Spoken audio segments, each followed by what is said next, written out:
Tax एक waiting term से आया है, जिसका मतलब क्या होता है? कायदा स्पीड बोल रही है। अच्छा, लैटिन टर्म आया है टैक्सों से, जिसका मतलब होता है कंपलसरी पेमेंट। ऐसा जरूरी नहीं है कि कंपलसरी पेमेंट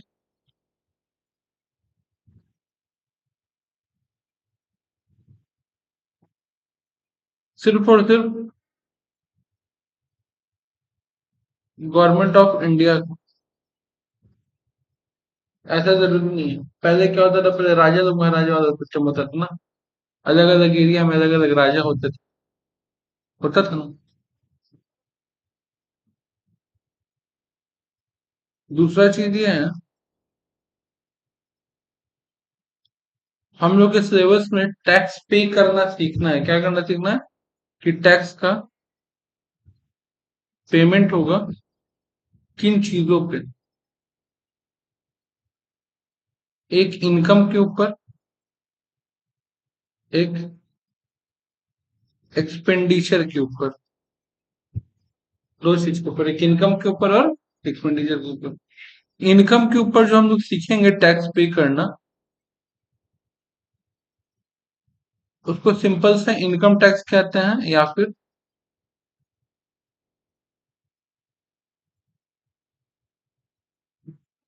डायरेक्ट टैक्स। कोई दिक्कत? इनकम टैक्स या फिर डायरेक्ट टैक्स। और जो हम लोग अपने एक्सपेंडिचर पे टैक्स पे करना सीखेंगे, वो हम लोग का है जीएसटी। ठीक है? और कस्टम। इसको करते हैं इनडायरेक्ट टैक्स। ठीक है यहाँ तक?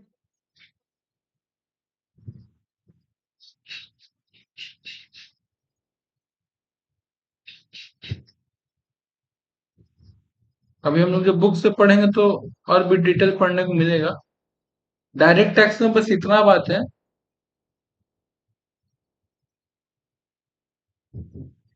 कि इनकम जो भी अर्न कर रहा है, यानी कि जो भी पर्सन अर्न कर रहा है, वही पर्सन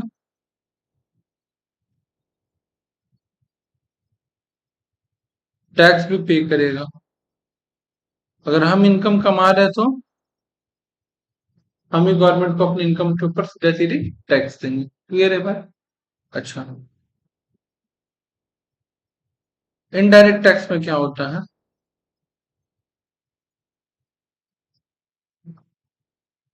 जो आदमी खर्चा कर रहा है, एक्सपेंस कर रहा है, वो क्या हो गया? बायर। लेकिन प्रॉब्लम ये होता है कि बायर डायरेक्ट गवर्नमेंट को टैक्स पे नहीं करता है। ठीक है? उस पर्सन के द्वारा टैक्स पे किया जाता है जो सामान सेल किया था, यानी कि सेलर।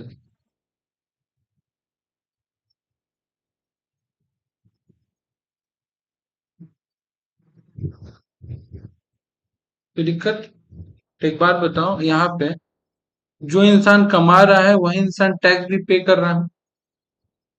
तो यहाँ पे दो चीज है, टैक्स का लाइबिलिटी किसके ऊपर है? अगर हम पैसे कमा रहे हैं, लाइबिलिटी मेरे ऊपर है। गवर्नमेंट को देने का बर्डन किसके ऊपर है? इनकम हम कमा रहे हैं तो लाइबिलिटी मेरे ऊपर है ना। और गवर्नमेंट तक पैसा पहुंचाने की जिम्मेदारी किसका है? मेरा ही है। यहाँ पे ये इंसान पैसा खर्च कर रहा है, करेक्ट? टैक्स लाइबिलिटी देने का इसका जिम्मेदारी है कि हाँ इसको टैक्स पे करना है। लेकिन गवर्नमेंट तक पहुंचाएगा कौन? ये नहीं पहुंचाएगा, पहुंचाएगा ये पर्सन, यानी कि सेलर। बात समझ रहे हो? तो एग्जाम्पल के लिए कि तुम मेरे से कोई सामान खरीदी, करेक्ट? और जब तुम मेरे से सामान खरीद, उस पर 18% जीएसटी लगा, तो हम तुमसे 18% जीएसटी कलेक्ट करेंगे और वो पैसा गवर्नमेंट तक पहुंचेगा। क्लियर है बात?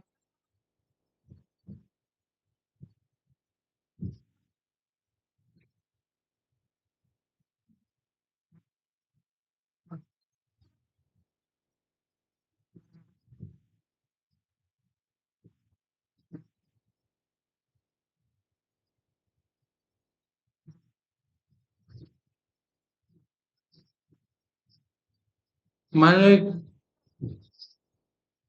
कोचिंग सेंटर है, ये स्टूडेंट है, ये स्टूडेंट फी पे किया,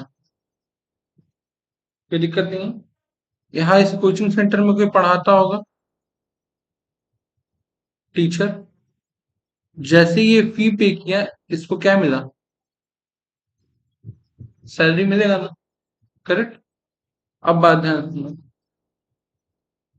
ये टीचर के लिए सैलरी इसका क्या है? इनकम है। तो इनकम के ऊपर जो टैक्स लगेगा उस कौन सा टैक्स बोलेंगे हम लोग? Direct tax. बात सुने तो, ये जो स्टूडेंट है ये क्या पे कर रहा है? फी। स्टूडेंट के लिए फी क्या है? एक्सपेंस। इसके ऊपर ये क्या पे करेगा? जीएसटी, यानी कि इनडायरेक्ट टैक्स।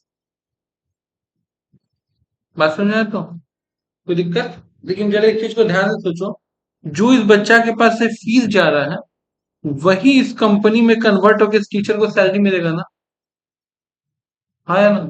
तो भारत में ऐसा है कि आप जो पैसा कमाते हो उस पर भी टैक्स देते हो, पैसा आप जो खर्च करते हो उस पर भी टैक्स देते हो। बस में तो, अब इंटरेस्टिंग बात सुनना है यहाँ पे। ये इंसान, ये जो टीचर है, सैलरी, ठीक है, ये सैलरी क्या करेगा? ये भी कहीं खर्च करेगा।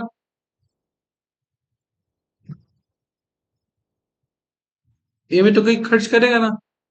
इस एक्सपेंस पे क्या होगा? फिर इनडायरेक्ट टैक्स लगेगा। इंसान अपना कमाई का करता क्या? खर्च करता है या तो सेव करता है, उसमें से कुछ पैसा सेविंग भी करेगा ना। सेविंग और इन्वेस्टमेंट है या ना?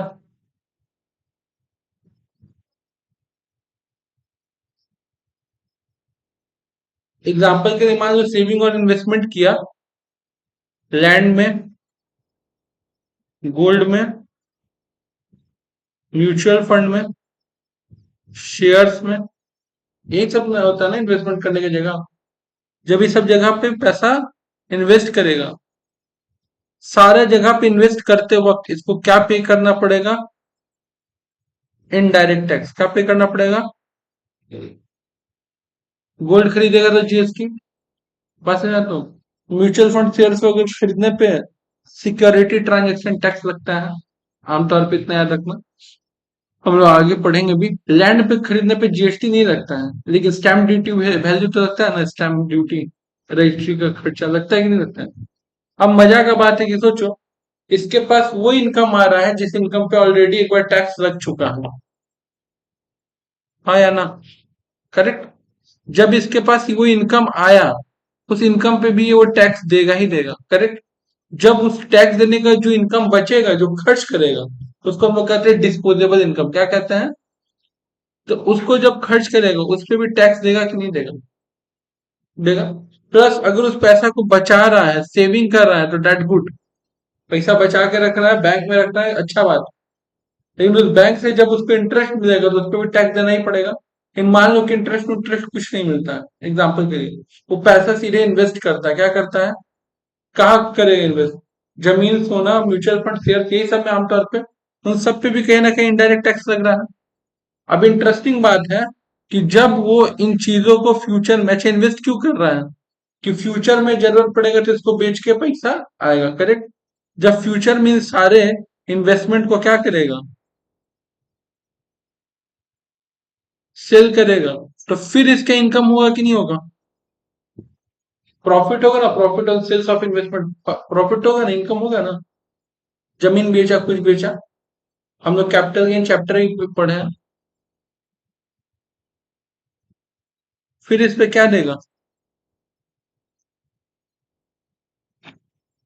कुछ नहीं हो। हम लोग पूरे चारों तरफ से टैक्स टैक्स टैक्स में घिरे हुए हैं। बाइक खरीदने जा रहे तो जीएसटी, रजिस्ट्रेशन चार्ज उसका भी तो देना पड़ता है। क्लियर इतना बात? हमारा फोकस अभी फिलहाल के लिए खाली डायरेक्ट टैक्स पे है। किस पे है? Direct tax. और डायरेक्ट टैक्स में इतना समझ में आ गया है दो बात, कि जो इंसान पैसा कमाता है, इनकम करता है, वही इंसान टैक्स देता है डायरेक्टली गवर्नमेंट को। इसी वजह से यहाँ पे लाइबिलिटी और बर्डन सेम पर्सन पर रहता है, कोई दिक्कत नहीं है। क्लियर इतना बात? नेक्स्ट।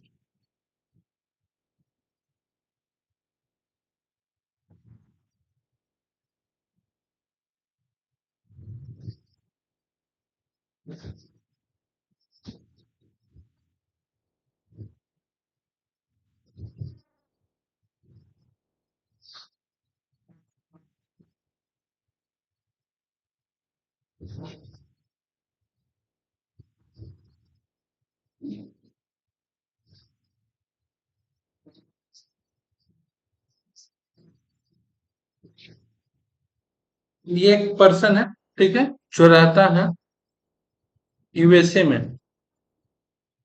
बस एक पर्सन है जो रहता है यूएसए में। इसका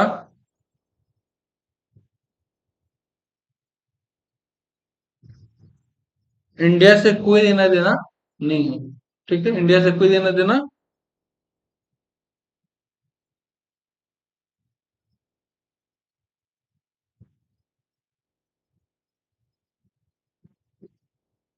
तो ये पर्सन इंडिया के लिए क्या कहलाएगा? एक यूएसए का सिटीजन रेसिडेंट जिसका इंडिया से कोई लेना देना नहीं है, वो क्या कहलाएगा?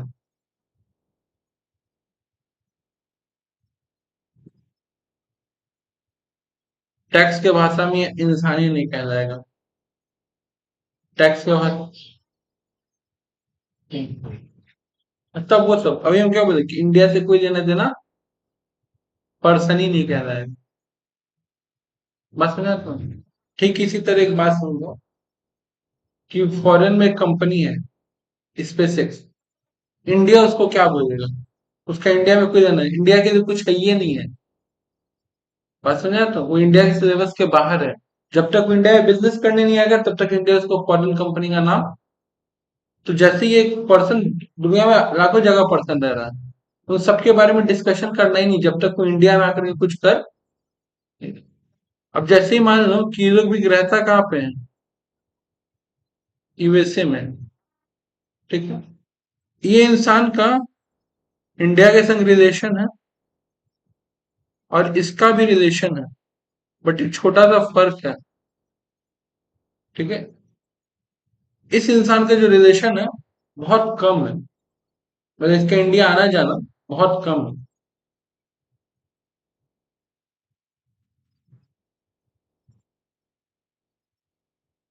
तब इंडिया इसको कहीं ना कहीं एनआरआई डिनोट कर लेगा। बस ना, कि भैया भारत के नहीं हो, भारत के बाहर के हो, बट यहाँ आते जाते हो, काम वाम करते हो, पैसा कमाते हो, करेक्ट। इसका रिलेशन जो है वो फ्रीक्वेंट है, बार बार आना जाना इंडिया से सब काम करना। इंडिया इसको रेसिडेंट माने, करेक्ट। यानी कि किसी भी इंसान से हम लोग को टैक्स लेने के लिए पहला चीज आइडेंटिफाई क्या करना पड़ेगा, कि वो पर्सन है या नहीं। पहला चीज तो ये, करेक्ट ना? हमारे तुम्हारे नजर में जो अमेरिका में बैठा पर्सन ही है, जब तक हम लोग टैक्स नहीं पढ़ रहे। जब टैक्स पढ़ रहे हैं, एक अमेरिकन सिटीजन जिसका इंडिया से कोई लेना देना नहीं, इंडिया के लिए कोई नहीं है, इंडिया टैक्स उसके बारे में बात भी नहीं करेगा। बात समझे तो? अगर वो इंडिया का कहीं से भी यूज नहीं कर रहा प्रोडक्ट या कुछ भी, क्लियर है बात? तो सबसे पहले इंपॉर्टेंट चीज क्या है? पर्सन जानना, करेक्ट। अच्छा, दूसरा चीज कि पर्सन में सिर्फ इतना नहीं जानना है कि वो रेसिडेंट है कि नॉन रेसिडेंट, सिर्फ इतना नहीं जानना है। ये भी जानना है कि पर्सन का खुद में अपना एक डेफिनेशन है जिसमें दोनों पर्सन आते हैं। अभी हम जिसका ये बात की सब क्या है? Natural person.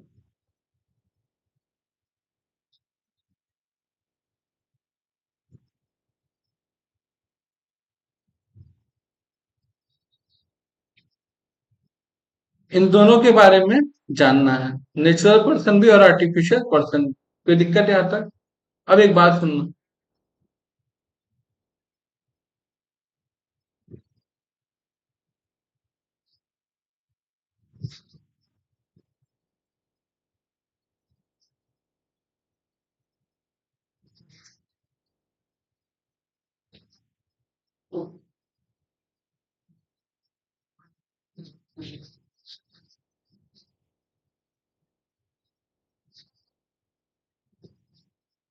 3 आदमी हम लोग, ठीक है। तीनों कहाँ रहते हैं? इंडिया में। तो तीनों रेसिडेंट हुए, रहा कहाँ इंडिया में। तो तीनों टैक्स के डेफिनेशन में आएंगे, कोई दिक्कत नहीं। अब फर्क क्या नंदनी पर्सन है, क्या है? पर्सन है। बट नंदनी का कोई इनकम नहीं होता है। बात समझा? तो नंदनी सिर्फ पर्सन है, नंदनी का कोई इनकम नहीं होता है। अंजलि भी पर्सन है, प्लस अंजलि का इनकम होता है। करेक्ट। तो अंजलि एसएससी भी कहलाएगी, क्या कहलाएगी? एसएससी। कोई दिक्कत? क्लियर है बात? लेकिन उसका इतना इनकम नहीं होता है अंजलि का कि वो टैक्स पे करे। क्लियर है बात? मंजित भैया पर्सन है, एसएससी है, प्लस मेरा इनकम इतना होता है कि 500 हजार 2000 कुछ तो हमको गवर्नमेंट को टैक्स देना ही पड़ता है हर बार। तो हम टैक्सेबल पर्सन कहलाएंगे। डिफरेंस समझ में आ रहा है? ये सिर्फ पर्सन, तुम पर्सन प्लस एसएससी, हम पर्सन एसएससी टैक्सेबल पर्सन। बस है। तो यानी कि तुम हमको टैक्सेबल पर्सन बोल सकती हो, एसएससी बोल सकती हो, पर्सन बोल सकती हो, लेकिन हम तुमको एसएससी बोल सकते हैं, पर्सन बोल सकते हैं, टैक्सेबल पर्सन। अच्छा, अब बात ध्यान सुनना। Why the term taxable person? Taxable person इस वजह से,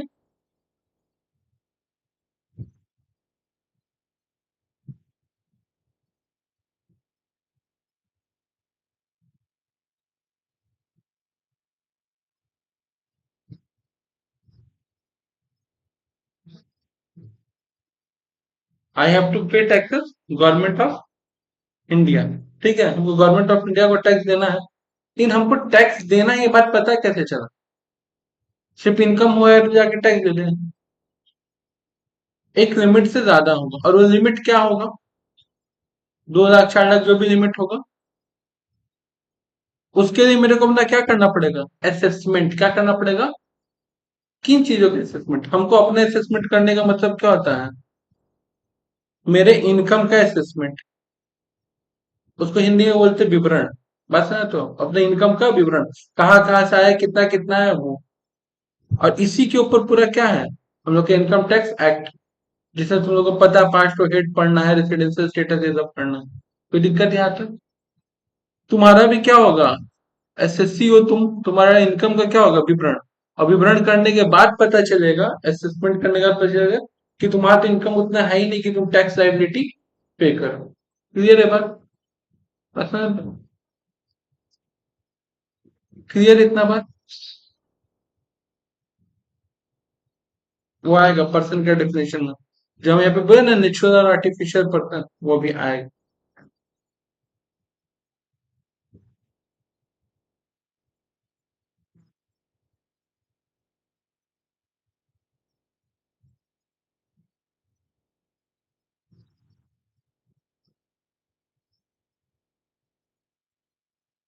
तो सबसे पहले क्या है डेफिनेशन?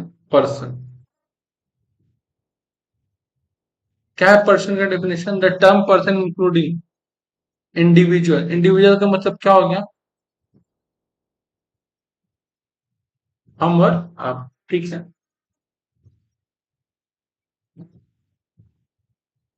जो जो याद करना वहां पे मैसेज लिख दे रहे हैं, ठीक है। दूसरा, HUF, ठीक है, हिंदू अनडिवाइडेड फैमिली। अब तो लगभग बंद होने पे आ गया, अब कोई वैसे यूज करता नहीं। नेक्स्ट, कंपनी और फर्म। फर्म का मतलब क्या है? दो फर्म याद रखना, पार्टनरशिप और LLP। कौन कौन? पार्टनरशिप और LLP। क्लियर है बात? कंपनी में तो तुमको बताना नहीं है, कंपनी में सारा टाइप का कंपनी आएगी। ये इंटरेस्टिंग चीज है। एसोसिएशन ऑफ पर्सन और body of individual. Association of person और बॉडी ऑफ इंडिविजुअल, ये इसको कैसे समझेंगे? इसको समझने के लिए ना, यहाँ पे हमको एक एक्स्ट्रा पेज इंसर्ट करना पड़ेगा। ये देखो क्या क्या वर्ड लिखा हुआ है, पहले समझो। AOP,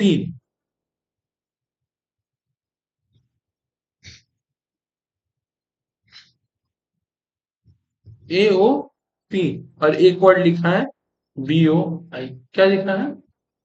इसका फुल फॉर्म क्या है?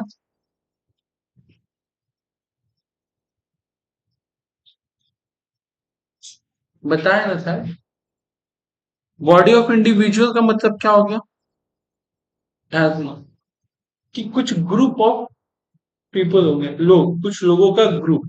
लेकिन वो जो लोगों का ग्रुप होगा ना, उसमें केवल और केवल इंडिविजुअल पर्सन आता है। और इंडिविजुअल पर्सन का मतलब क्या होता है? Natural person. मतलब हम तीनों मिल करके, ठीक है, एक ग्रुप फॉर्म कर सकते हैं। जितने स्टूडेंट आता है वो सब मिल करके ग्रुप फॉर्म कर सकता है। बस समझा?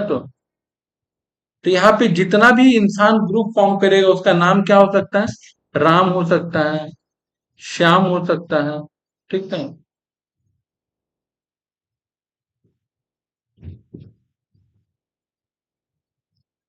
यानी कि सबके सब क्या होने चाहिए? Natural person. लेकिन जैसे ही हम एसोसिएशन ऑफ पर्सन बोलते हैं, यहाँ पी किसको डिनोट कर रहा है? हाँ, सिर्फ आर्टिफिशियल पर्सन।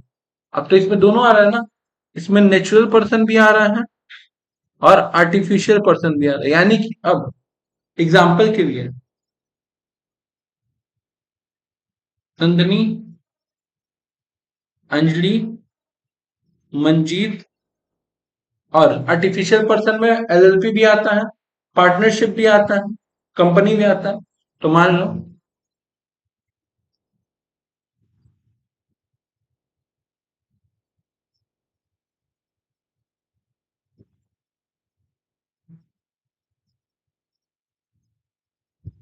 हम लोग पांचों मिलके खुल सकते हैं। बात समझा? तो बॉडी ऑफ इंडिविजुअल में केवल और केवल नेचुरल आदमी, और ये तो एसोसिएशन ऑफ पर्सन में नेचुरल और आर्टिफिशियल दोनों। क्लियर है बात? कोई दिक्कत है इसमें? नेक्स्ट चीज क्या है? लोकल अथॉरिटी से किसको डिनोट किया जा रहा है? Local authority.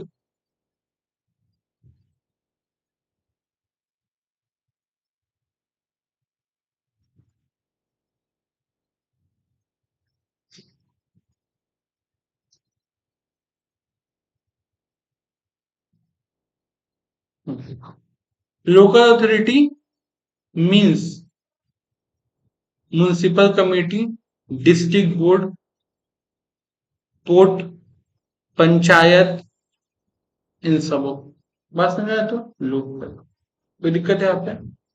क्लियर इतना पर? अच्छा देखो यहाँ पे क्या डेफिनेशन क्या लिखा है लोकल अथॉरिटी का।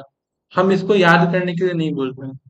जहाँ पे याद करने के बाद पे सिर्फ इंपॉर्टेंट लिखा हुआ है, बस ना पर्सन का डेफिनेशन याद रखना है। हाँ, लेकिन लोकल अथॉरिटी में क्या आता है कि एग्जाम्पल याद होना चाहिए, पंचायत, म्यूनिसिपल कॉर्पोरेशन। ठीक। अब नेक्स्ट चीज क्या है, ध्यान।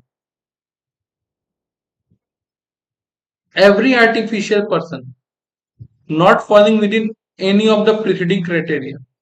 कह रहा है कि अभी तक जिन लोगों का भी नाम हम लिए हैं, एक से लेकर के छह तक, अगर इसमें से कोई आदमी छूट रहा है, क्या हो रहा है? कोई भी इंसान छूट रहा है, उसको हम लोग इसमें दिखाएं, देखेंगे। Every artificial judicial person. ये जुडिशियल पर्सन का मतलब क्या है? कि कोर्ट और इंडिया का जुडिशरी सिस्टम, कानून, उस इंसान को पर्सन मानता है। तो अब इसमें दो चार एग्जांपल पढ़ के क्लियर होगा। देखते हैं बुक में नीचे दिया है कि नहीं।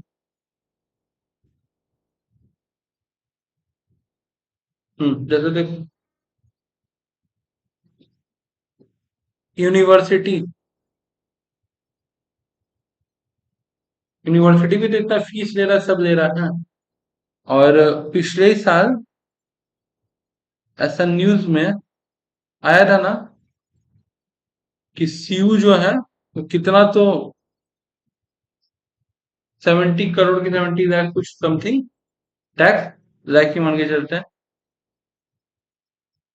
टैक्स नहीं पे किया। तो यूनिवर्सिटी हो गया। बात है ना? तो ऐसा ऐसा चाहिए, university, bar council, ICAI, ICMAI, ये लोग खुद, ये लोग भी तो कमा रहा है। तो ये लोग तो कोई कंपनी नहीं है, ये लोग कोई पार्टनरशिप फर्म नहीं है, ये लोग कोई एसोसिएशन ऑफ पर्सन नहीं है, बॉडी ऑफ इंडिविजुअल नहीं है। ये लोग क्या है? ये लोग एक स्टेटरी बॉडी है ना? तो उस बेसिस पे कोई दिक्कत है यहाँ पे, वो सब लोग आ गए। नेक्स्ट। तो ये रहा पर्सन का डेफिनेशन। अब मेरे को एक बात बताओ, इंडिविजुअल का मतलब समझ में आ गया है, रीड करना है खाली। एचयूएफ का मतलब अच्छा से पता है आपको, खाली रीड करना है, याद करने का जरूरत नहीं है।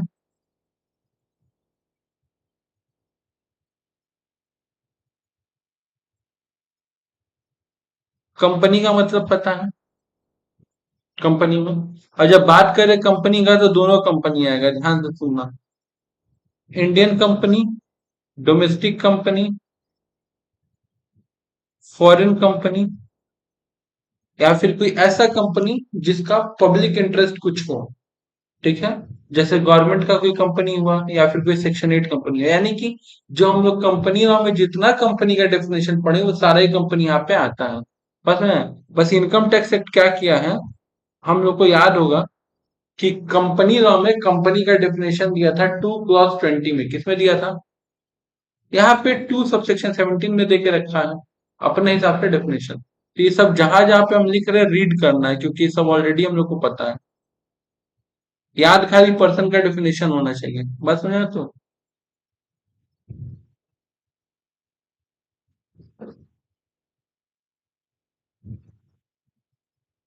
ठीक है। अच्छा, इसमें company in which public are substantially interested, public are substantially interested मतलब गवर्नमेंट और आम जनता उसमें बहुत इंटरेस्ट रखता है, वैसा टाइप का कंपनी। जैसे कि यहाँ पे बहुत सारा है, ये तुमको याद रहेगा, गवर्नमेंट कंपनी याद रहेगा, सेक्शन 8 कंपनी याद रहेगा, mutual benefit finance company. Mutual benefit finance company हम तीनों का एक कंपनी है, सपोज करो अलग अलग, और इसके अलावा हम तीनों मिलकर एक छोटा सा कंपनी खोले हैं, जिसे हम लोग कुछ पैसा वैसा डाल के रखते हैं। जब जरूरत पड़ता है हम तीनों में से किसी को फाइनेंस का, वहां से हम लोग विड्रॉ करते हैं, कोई दिक्कत? जिसको हम लोग निधि कंपनी से भी पढ़े थे। हाँ, हाँ। लिस्टेड कंपनी तुमको पता है, company in which shares are held by the cooperative society, ये पता है। इसमें एक इंपॉर्टेंट लाइन बस यही है, company which are prescribe by CBDT. CBDT example के लिए बता रही है, बस एग्जाम्पल है। NHAI, ठीक है, national highway authority of India, इतना रोड बना रहा है, सब कुछ बना रहा है, पैसा आ रहा है उसके पास, टोल टैक्स कलेक्टर, एग्जाम्पल के सब कुछ। इनकम टैक्स का उस पर नजर पड़ा कि ये भी तो बहुत ज्यादा रेवेन्यू जनरेट कर रहा है, बस समझा तुम भी टैक्स दोगे। क्या NHI कोई कंपनी है? कुछ है? नहीं। बट एक प्रॉब्लम है, NHI कंपनी नहीं है, बट वो काम करता है कंपनी की तरह, क्योंकि कंपनीज एक्ट NHI पे भी एप्लीकेबल है। दूसरा एग्जाम्पल तुमको बोल पा रहे हैं एग्जाम्पल के लिए, MCA, ministry of corporate affair, है ना, कंपनी लॉ का। तो फिर जब जब कोई भी इंसान कंपनी खोल रहा है, पैसा दे रहा है, फाइन पेनल्टी दे रहा है, उसके पास भी तो इनकम आ रहा है, करेक्ट? वो कोई कंपनी नहीं, वो कोई पार्टनरशिप फॉर्म नहीं है, वो कोई आर्टिफिशियल जुडिशियल पर्सन सब नहीं है, बात ना क्लियर है? लेकिन वो इनकम तो जनरेट कर रहा है ना, क्लियर है बात? तो इनकम टैक्स का उस पर भी नजर है, उससे भी वो क्या करेगा, टैक्स कलेक्ट करेगा, okay?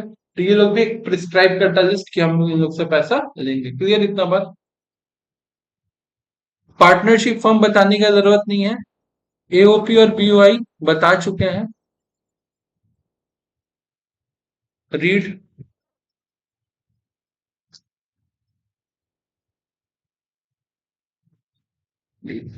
लेकिन पार्टनरशिप में देखो, 2 पॉइंट इंपॉर्टेंट हाईलाइट करके लिख रहा है, क्या लिख रहा है? Partnership firm is separate taxable entity apart from its partner. India में थोड़ा कानून गंदा है, गंदा इस वजह से कि जब हम लोग पार्टनरशिप पढ़ते हैं ना, तो पार्टनरशिप में बोला गया है कि पार्टनर और पार्टनरशिप फर्म अलग नहीं है, पार्टनर और पार्टनरशिप फर्म अलग नहीं है। यानी कि अगर हम तीनों मिलकर एक बिजनेस खोले, क्या खोले?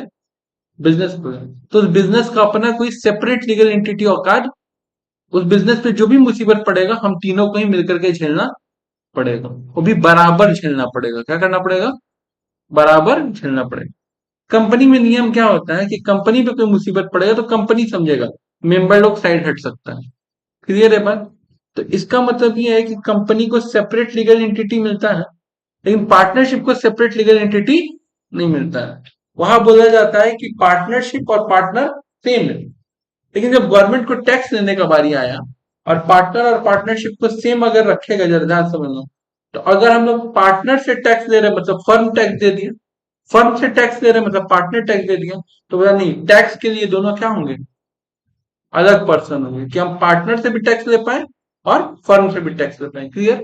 जैसे कंपनी के केस में होता है, अभी जो हम एग्जाम्पल बताए, यहाँ पे एग्जाम्पल क्या था, ट्यूशन का था ना, एमटीएस क्लासेस, तो एमटीएस क्लासेस से भी टैक्स लेगा और मंजीत भैया से भी टैक्स लिया जाएगा, और स्टूडेंट जो टैक्स दे रहा है छोड़ ही दो। करेक्ट? ये बात दोनों होते हैं। लेकिन पार्टनरशिप फॉर्म में आर्टिफिशियल पर्सन का तो कंसेप्ट ही नहीं है। जब आर्टिफिशियल पर्सन का कंसेप्ट नहीं है, मतलब कि सेपरेट लीगल एंटिटी नहीं है, तो आप पे दिक्कत हो जाता है। दोनों तो सेम हो जाता है पार्टनरशिप फॉर्म का जब डेफिनेशन पढ़ोगे।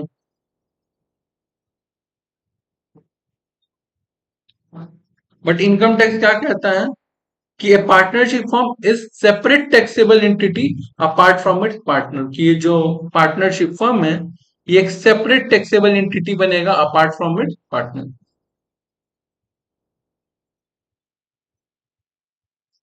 ये तुमको याद रख, बस ना तो। दूसरा, income tax a LLP partnership shall be treated at par excluding, एक चैप्टर आएगा पीजीबीपी, उसमें हम लोग 44 एडी पढ़ेंगे। इसको बताए हैं बट शायद इसके दिमाग में नहीं होगा। Income tax comma a limited liability partnership shall be treated at par, LLP को हम ट्रीट करते ही हैं अलग अलग, करेक्ट, लेकिन सिर्फ इन दो केसेस में छोड़ करके, 44 एडी और 44 एडी है। कोई दिक्कत है? बाकी ऐसे एलएलपी अलग अलग पर्सन होता है, कोई दिक्कत नहीं ना इसमें।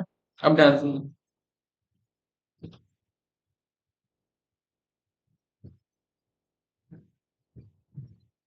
अब हम लोग जान गए कि पर्सन कौन कौन है। अब बारी किसका है जानने का, एसएससी समझा चुके हम। एसएससी कि जिस इंसान का सरल भाषा में क्या इनकम होता है इंडिया में, उसको हम लोग एसएससी कहते हैं। इंपॉर्टेंट है, इसको भी याद रखना है। क्या बोल रहा है एसएससी के बारे में? एसएससी मीन, एक बात बताओ, पर्सन के डेफिनेशन में क्या वर्ड यूज है बाबू? द टर्म पर्सन इंक्लूड, यानी कि यहाँ पे जो 7 को लिस्ट दिया है उसको ऊपर नीचे कर सकते हो, कोई दिक्कत का बात। लेकिन यहाँ पे जो तुमको डेफिनेशन दिया हुआ मीन दिया है, मतलब A B C D E जिस तरीके से दिया है बिल्कुल उसी तरीके से हमको एग्जाम में अगर लिख रहे हैं तो लिखेंगे। बात समझा? तो कोई दिक्कत? A person by whom any tax और any other sum of money, ठीक है, a person by whom any tax, को कोई भी पर्सन जिसके द्वारा कोई भी टैक्स या any other sum of money, क्या चीज सम ऑफ मनी, पेनल्टी या interest, is payable under this act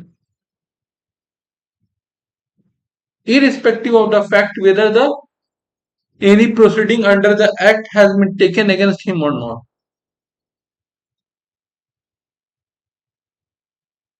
हम कहीं पे जॉब कर रहे हैं, हमको इनकम टैक्स पे आके मन करेगा कि हम कमाए जाके टैक्स भर देना ना।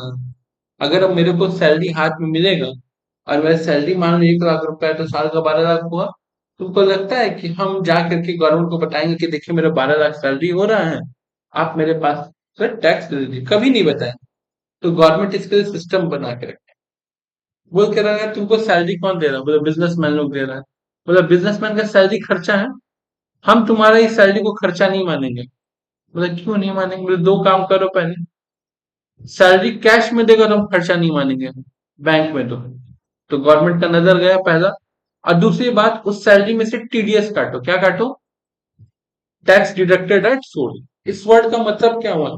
जिस सोर्स पे इनकम जनरेट हो रहा है उसी सोर्स पे उसको क्या कर दिया जाएगा, वहां से टैक्स डिडक्ट कर दिया जाएगा। अब मेरे पास तो टैक्स कट के मान 90,000 रुपए सैलरी पहुंचा, मेरा एक्सपेक्टेड था कि मेरे अकाउंट में 1 लाख आएगा, आया कितना? 90,000 करके 12 महीना आया, कोई दिक्कत? यानी कि 10,80,000 रुपए करीब मेरे पास आया। मेरा कितना टैक्स कट गया पूरे साल में? 10,000 करके 1,20,000 रुपए टैक्स कट गया। अब हम गवर्नमेंट को बताने जाएंगे कि आप टैक्स नहीं, कोई बात नहीं, लेकिन ये पूरा 1,20,000 आपका देने का हक, क्योंकि आप ही एक रूल बना के रखे हैं कि 3 लाख तक नीड है, 4 लाख तक ये सिस्टम है, सब आपको सिस्टम बना के रखे हैं। प्लस आप बोलते हैं हाउस रेंट अलाउंस देंगे, ग्रेजुएटी का डिडक्शन देंगे, पीएफ का पैसा देंगे, एटीसी देंगे, ये सब देंगे, तो सब मेरे को मिल गए काट छाट के। तो अब तो हम अपनी इंफॉर्मेशन देने पहुंचेंगे। बात समझे? तो उसी को हम लोग कहते हैं टैक्स की दुनिया में रिटर्न। क्या कहते हैं? रिटर्न। रिटर्न का मतलब करता है फर्निशिंग इंफॉर्मेशन ऑफ एसएससी। जो एसएससी जो कमा रहा है वो अपने इंफॉर्मेशन फर्निश करता है, बताता है। ये बात समझ में आ रहा है? Every person in respect of any proceeding under this act.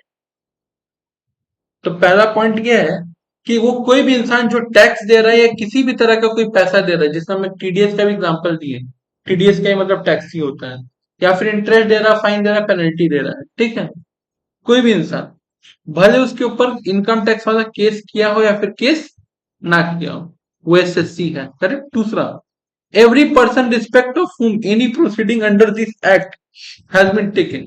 किसी भी तरह का प्रोसीडिंग्स किसी इंसान पे चल रहा है इस एक्ट के द्वारा, इनकम टैक्स एक्ट के द्वारा। बात समझ? तो अभी तक का एग्जांपल में क्या था? नंदनी सिर्फ पर्सन थी, अचानक से गवर्नमेंट का नजर गया कि अरे साला ये तो बहुत खर्चा कर रही है, या तो पैसा रखा हुआ है तो कैसे पैसा आ रहा है। करेक्ट। तो गवर्नमेंट तुरंत इसको क्या किया? नोटिस भेजा। अब इसको इनकम टैक्स को जाके जवाब देना पड़ेगा। ठीक है, या तो इनकम टैक्स को जाके जवाब देंगे तो इनकम टैक्स इसका बात से एग्री होगा, या तो ये उसके बात से एग्री होगी। अगर दोनों एग्री नहीं हो तो मैटर कहाँ जाएगा? कोर्ट में। बात सुन रहे हैं? तो कोई दिक्कत है बात?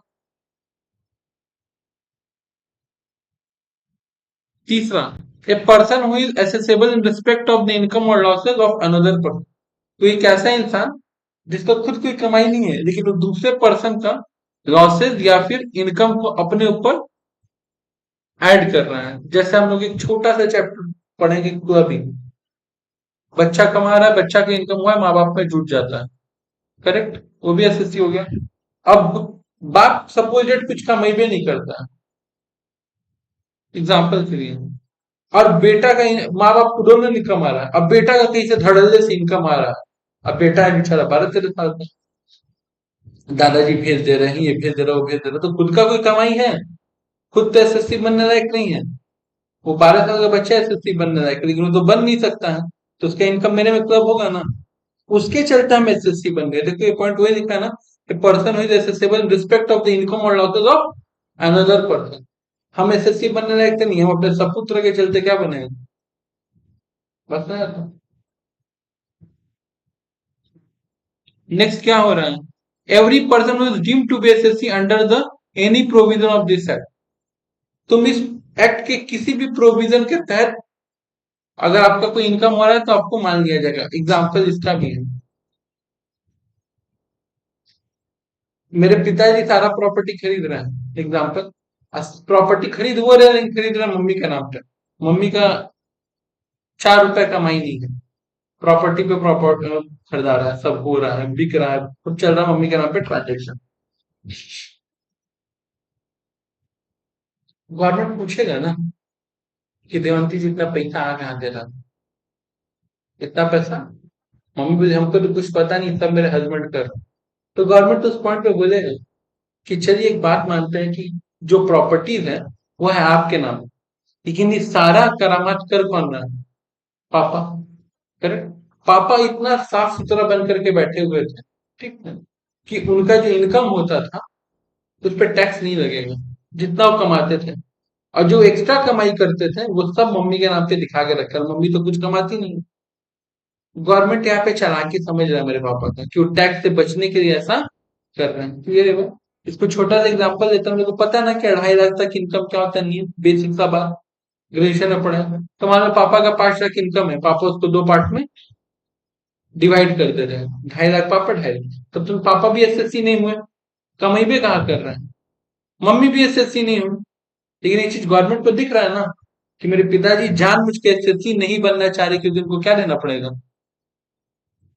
करेक्ट। तो क्या करेगा? मम्मी का इनकम किस में ऐड कर देगा? जब क्योंकि एक्चुअली मम्मी का तो इनकम है नहीं।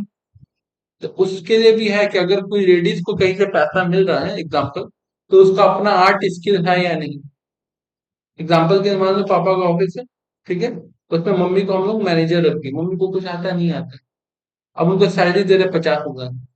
ये साफ साफ समझ में आ रहा है कि टैक्स चोरी करने के इंटेंशन से किया जा रहा है। इन मम्मी मान लो एमबीए की हुई है या फिर सीए सीए में कुछ उनका नॉलेज स्किल आइडिया उस बेसिस पे जा रही है, तब उनका सैलरी जेन्युइन है। बात समझ रहे हो? कोई दिक्कत है यहाँ तो। चलो,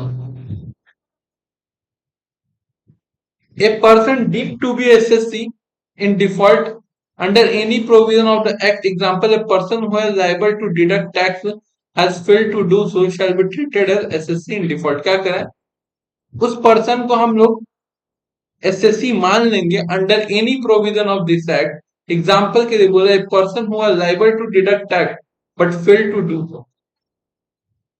अभी जो हम एग्जाम्पल दिए, liable to deduct tax but fail to do so, मजेदार। जब कार बिकता है ना, ठीक है, तो एक तरह से इनकम टैक्स भी लगता है, टीसीएस लगता है, टैक्स कलेक्टेड एट सोर्स। या मान लो हम किसी को सैलरी ही दे रहे हैं, टीडीएस, ऐसा होता नहीं है, लेकिन एग्जाम्पल एक चीज मान लो कि मेरा कंपनी का कमाई है 15 लाख रुपए साल का, कितना है, हम एक एम्प्लॉय रखे हैं जिससे काम करवाते हैं, उसको ही दे रहे हैं 12 लाख रुपए। कितना दे रहे हैं, कितना दे रहे हैं, 12 लाख रुपए, कोई दिक्कत नहीं है। तो मेरा प्रॉफिट कितना बच रहा है, हमको टैक्स देना पड़ेगा, बिलो इनकम है ना, हाँ है ना, नहीं देना पड़ेगा। लेकिन मेरा एक ड्यूटी था, मेरा ड्यूटी ये था कि हम जिसको 12 लाख सैलरी दे रहे हैं उसका टीडीएस काटना था, हम उसका टीडीएस नहीं काट रहे हैं, तो गवर्नमेंट उसको नहीं पकड़ेगा, गवर्नमेंट मेरे को पकड़ेगा। और उस 12 लाख पे टैक्स किससे उतरेगा, हमसे। तो हम क्या एसएससी थे, बट इस कारण से हमको डिफॉल्टेड एसएससी बना दिया गया, बस समझ आ रहा है? तो ये जो ए से लेके ई तक मैटर है, ए बी सी डी जो भी मैटर है, इसमें सारा बात तो ले लेकर के कि जिस इंसान का इनकम जनरेट होगा उसी को हम लोग क्या कह रहे हैं, एसएससी। तो पहला दो पॉइंट है, केस हो या ना हो, किसी भी तरह का पैसा दे रहे हो आप गवर्नमेंट को, इस एक्ट के तहत तो आप एसएससी हो। आपके ऊपर केस लफड़ा नोटिस वोटिस चल रहा है तो भी आप एसएससी हो। तीसरा, आप खुद नहीं कमा रहे हो लेकिन किसी और के इनकम के चलते आप एसएससी बन रहे हो। चौथा, आप किसी भी प्रोविजन के तहत आपको एसएससी बना दिया गया हो। या फिर पांचवा, आप डिफॉल्टेड एसएससी हो। 5 पॉइंट है। पहला, केस चल रहा है या फिर नहीं चल रहा हो, आप किसी भी तरह का टैक्स दे रहे हो, फाइन दे रहे हो, पेनल्टी दे रहे हो, इनकम टैक्स को, कोई दिक्कत।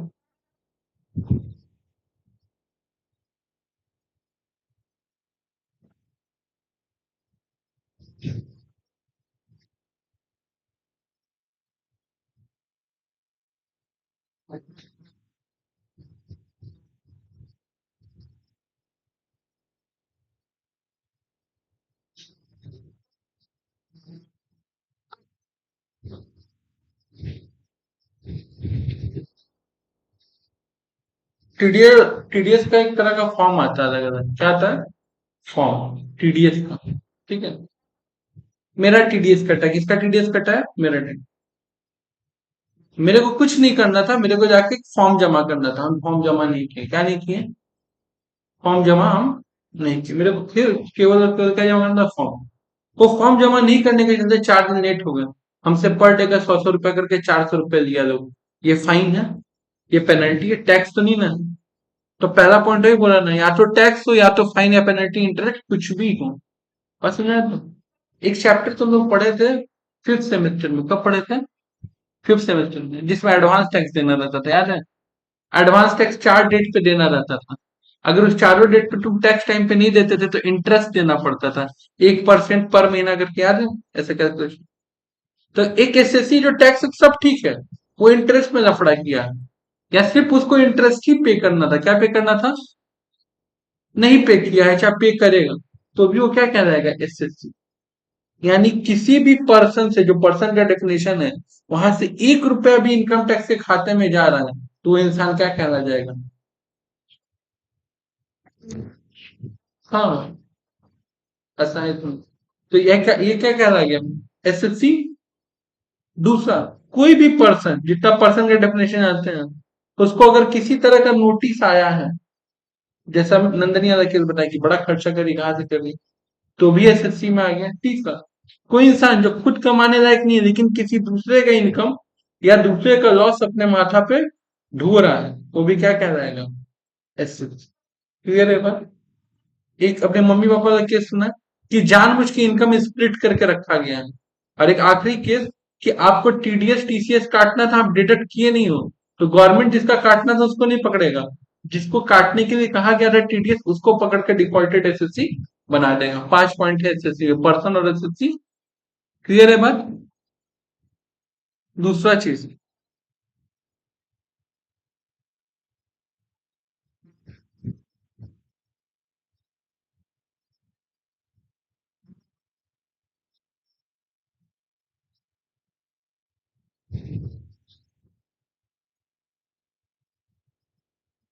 अब पर्सन कौन, एसएससी समझ में आ गया।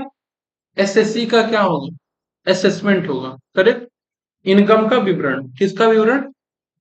तो हम लोग कह सकते हैं ना कि इनकम का असेसमेंट हो रहा है, फिर असेसमेंट ऑफ इनकम। तो पहले क्या सब समझना पड़ेगा? इनकम, तब जाके सब समझ में आएगा असेसमेंट।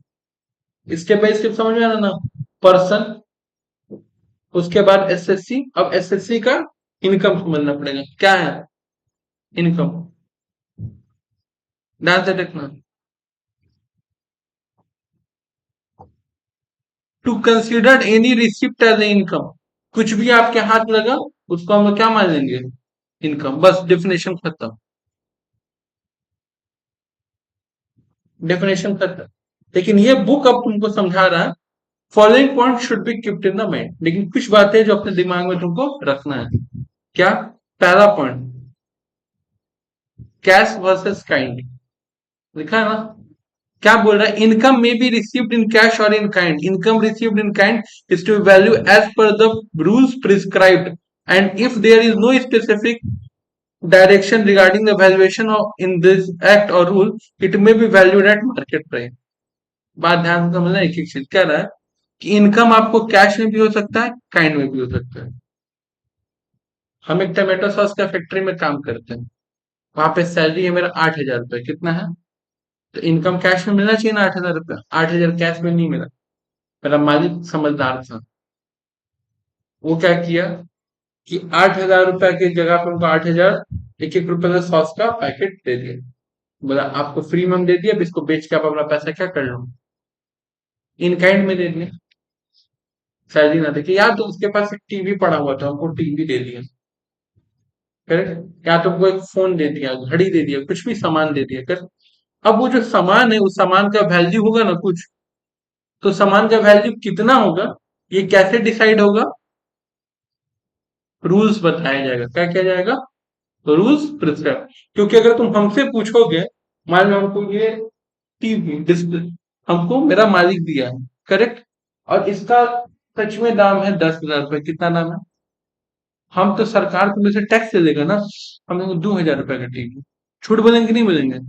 तो इस टीवी का कितना वैल्यू है, ये सरकार अपने अकॉर्डिंग डिसाइड करेगा।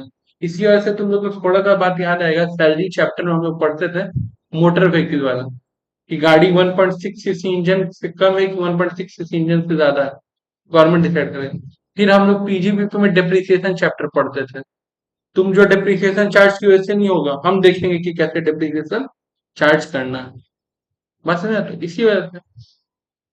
पर अगर मान लो किसी का नहीं बताया गया कि वैल्यूएशन कैसे करना है, तो फिर उसका जो मार्केट प्राइस चल रहा होगा, मान लो इसका नहीं बताया कि टीवी का वैल्यूएशन कर, हाँ, तो जो उस टाइम पे चल रहा होगा, जिस टाइम पे आपको ये सामान दिया गया है,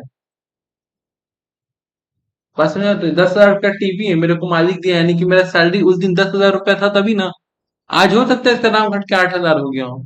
तो जिस दिन हमको रिसीव्ड हुआ है सामान, बुक वैल्यू बुक में एंट्री हुआ होगा ना मेरा, जो मालिक होगा उसका, कि सैलरी की जगह टीवी भी दिए, इसका जनरल एंट्री, तो उस डेट पे मार्केट प्राइस क्या चल रहा था?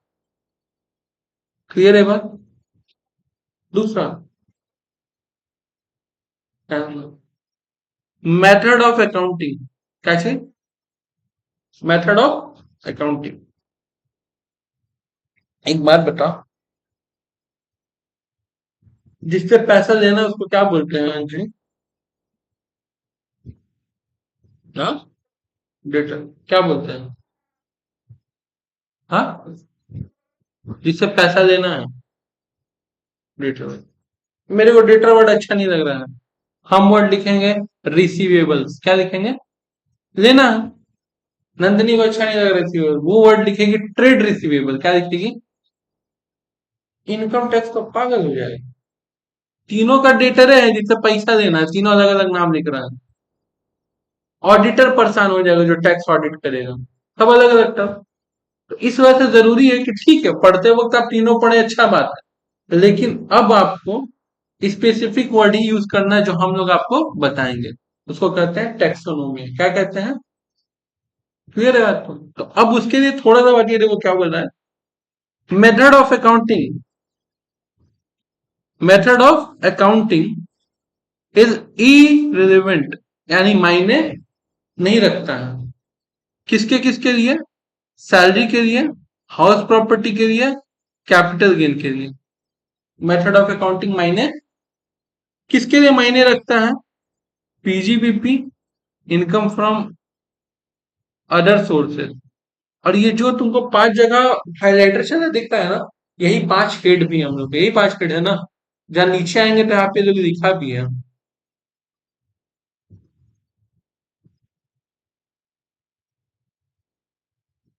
करेक्ट। देखो, समझने के लिए तो इतना काफी है कि सैलरी में, इनकम फ्रॉम हाउस प्रॉपर्टी में,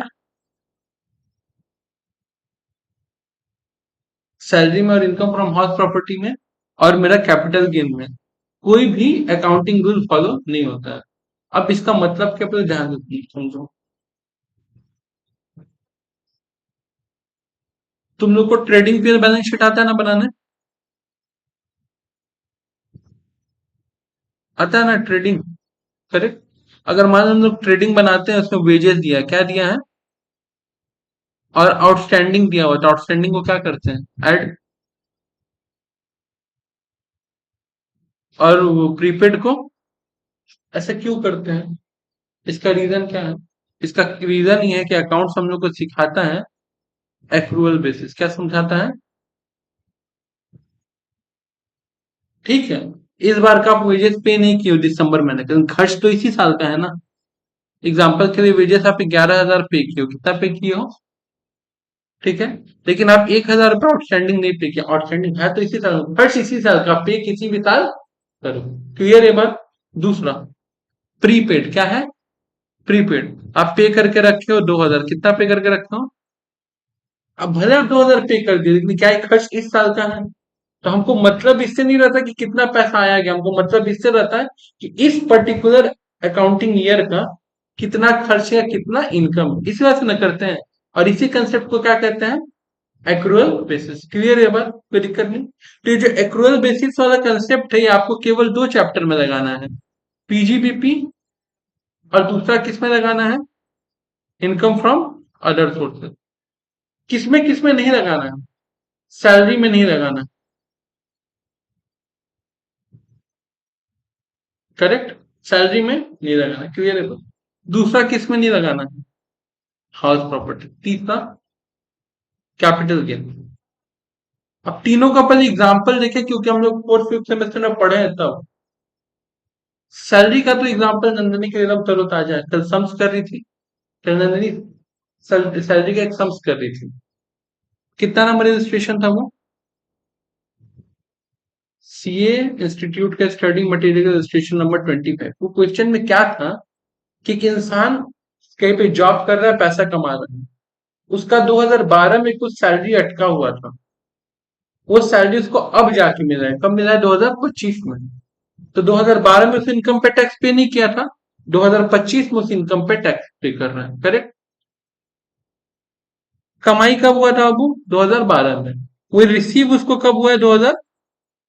एक्रुअल बेसिस क्या कर रहा है कि कमाई तो आपका 2012 का ही था ना, तो टैक्स तो आपको 2012 में ही देना चाहिए था, लेकिन हम दे कब रहे हैं? 2000। करेक्ट। नहीं होगा, क्योंकि मेरे हाथ में कमाई ही आया 2025 में। मेरा मालिक का गलती, मेरे को 2025 में दी, पैसा डिस्प्यूट में चल रहा था। बात सुन रहे हो? एग्जाम्पल के हम तीनों वर्कर हैं, हम लोग तीनों 8-8 हजार यूनिट बनाए थे 2012 में। तुम आकर के बोलियो हम 10 हजार बनाए हैं, 1-1 हजार हम दोनों को कंज्यूम कर गए यूनिट। ठीक है, हम लोग केस करेंगे, फैसला होगा, निर्णय आएगा, तब ना पैसा हाथ लगेगा। तब तक के लिए तो हम लोग का 7-7 हजार यूनिट था, और उसी यूनिट के बेसिस पे हम लोग को वेजेस मिला होगा। तो उस टाइम पे फैसला है तो ठीक है भैया, अभी लोग का इनकम दो, मेरा तो कोई गलती नहीं है। क्लियर है बात? तो जब मिला तब टैक्स दिए, तो कहा गया एक्यूरेट बेसिस काम नहीं आया। कमाई 2012 का, रिसीव हो रहा है 2025 में, टैक्स दे कैश बेसिस, किस बेसिस पे? पहला एग्जांपल। दूसरा, ये तो है जो कल नंदनी पढ़ी थी, दूसरा एग्जांपल और इसका हम बता रहे हैं। तुम लोग सैलरी चैप्टर में एक टॉपिक पढ़ते हो, पेंशन, क्या पढ़ते हो? पढ़ते हो ना? उसमें दो वर्ड आता है, एक आता है कम्यूटेड पेंशन और अनकम्यूटेड। कम्यूटेड का मतलब क्या होता है? अंजलि रिटायर हो गई है, अंजलि को हर महीना 5 हजार रुपया पेंशन मिलने वाला है। कितना मिलने वाला है? जब तक अंजलि जिंदा रहेगी, करेक्ट। अंजलि आके बोले ना कि मेरे जो भी पेंशन का पैसा बन रहा है, उसमें से 2 लाख रुपया अभी दे दो। कितना दे दो? 2 लाख अभी दे दो। 5 हजार रुपया तुम्हारा पेंशन बन रहा है, 12 5 1 साल का 60, 2 साल का 1,20,000, 3 साल का 1,80,000, 4 साल का 2,40,000। तुम करीब करीब 4 साल का पेंशन एडवांस में ले ली। वो चारों जो 2 लाख रुपए दी, वो सिर्फ इस ईयर का कमाई था, कि आने वाले फ्यूचर का भी कमाई तुम अभी ले ली। तो गवर्नमेंट 4 साल वेट करेगा, तो तुम सब इमीडिएट टैक्स चार्ज करेगा कि नहीं करेगा? करेक्ट। क्लियर है बात? ग्रेजुएटी का पैसा पहले उठा लिए, ये सब है। तो कहाँ काम आ रहा है? क्लियर है बात? दूसरा point, house property. House property में हम लोग एक चीज पढ़े थे, अनरियलाइज रेंट, याद है? अनरियलाइज रेंट क्या था? कि इंसान रहा है बट भाड़ा नहीं दिया है। तो मान लो हम नंदनी के घर में भाड़ा पे रहे, ठीक, और इसके यहाँ पे हम 12 महीना रहे, हम 10 महीना तक रेंट दिए, 2 महीने का लास्ट का रेंट नहीं दिए, बस है। तो उसके बाद हम गायब हुए, तो नंदिनी का इनकम फ्रॉम हाउस प्रॉपर्टी कितना महीना का हुआ है? 10 महीना का। नंदिनी कितना महीने का टैक्स दी है? 10 महीना का दी है। 2 महीने का और होना चाहिए था, इसको हुआ नहीं है, इसका लॉस हो गया है। लेकिन हम आ रहे हैं 2 साल बाद, और 2 साल बाद आकर के नंदिनी का घर का अंडर रेंट 5 हजार रुपए के हिसाब से हम इसको 10 हजार दे दिए। कितना दे दिए? ये भी तो इनकम फ्रॉम हाउस प्रॉपर्टी है। हम कब इसको धोखा दे के गए थे? 2023 में। पैसा आके वापस कब कर रहे हैं? 2000। तो हमको इस 10 हजार पे टैक्स कब देना पड़ेगा? 2000। क्योंकि पीछे जाकर तो टैक्स दे नहीं सकते। करेक्ट। तो ये क्या हो जाएगा? कैश बेसिस, एक्चुअल बेसिस हुआ नहीं। दूसरा क्या है? Capital gain. कैपिटल गेन में तो बहुत अच्छा एग्जांपल है। हम लोग को ये बात बोला गया है कि आप कोई भी कैपिटल एसेट जब खरीदते हो, ठीक है, या बेचते हो, तो ध्यान रखना, जिस वक्त आप कोई कैपिटल एसेट बेच रहे हो, और बेच करके अगर तुरंत कोई दूसरा कैपिटल एसेट खरीद लिए, तो आपका टैक्स माफ हो जाएगा। एग्जाम्पल के लिए, हम 50 लाख का घर बेचे और 60 लाख का घर खरीदे। ऐसे तो अगर हम 50 लाख का घर बेच रहे हैं, तो LTCG, long term capital gain, याद होगा 20% लगता था, लगता था ना? तो अगर हम जैसे ही अपना घर बेचे, हमको 50 लाख पे 20% टैक्स देना था, लेकिन हम क्या किए कि तुरंत एक नया घर खरीद लिए 60 लाख। तो अब तो कुछ देना नहीं पड़ेगा हम। क्यों देना पड़ेगा? वो हम जो नया प्रॉपर्टी खरीदे हैं, जो नया प्रॉपर्टी हम खरीदे हैं, बात समझे? तो उसमें हम देंगे रजिस्ट्री चार्जेस, ये सब देंगे, इनकम टैक्स नहीं देना पड़ेगा, क्योंकि कमाई तो हुआ ही नहीं ना। हम ये प्रॉपर्टी बेच करके ये प्रॉपर्टी खरीदी है, यही हुआ ना। उल्टा उससे महंगा खरीदे हैं। कब ऐसा उल्टा होता है? नहीं, ये प्रॉपर्टी बेचे 50 लाख में, दूसरा प्रॉपर्टी खरीदे 30 लाख में। कितना में खरीदे हैं? तो कितना डिफरेंस बचा? 20 लाख। 20 लाख को हमको कैपिटल गेन का टैक्स देना पड़ता है। होता है ना? ये बात क्लियर है? अच्छा, इसका मतलब इनकम फ्रॉम, हम ऐसे लिख रहे हैं, ओल्ड कैपिटल एसेट कोई पुराना एसेट्स को बेच के जो इनकम हुआ है।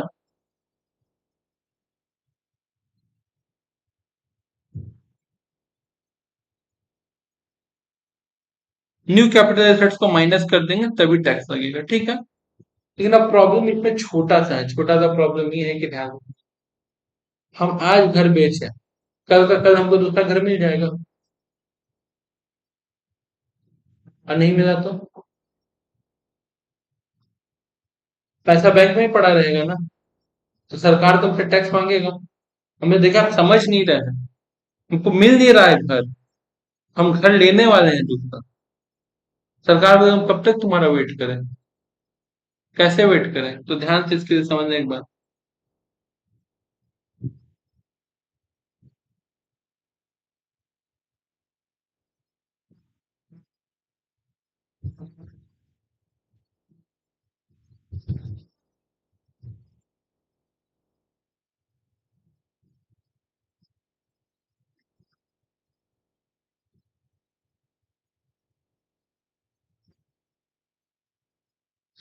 करेंट ईयर में साल के बीच में हम घर बेचे हैं, कितना का घर बेचे हैं, 50 लाख, करेक्ट।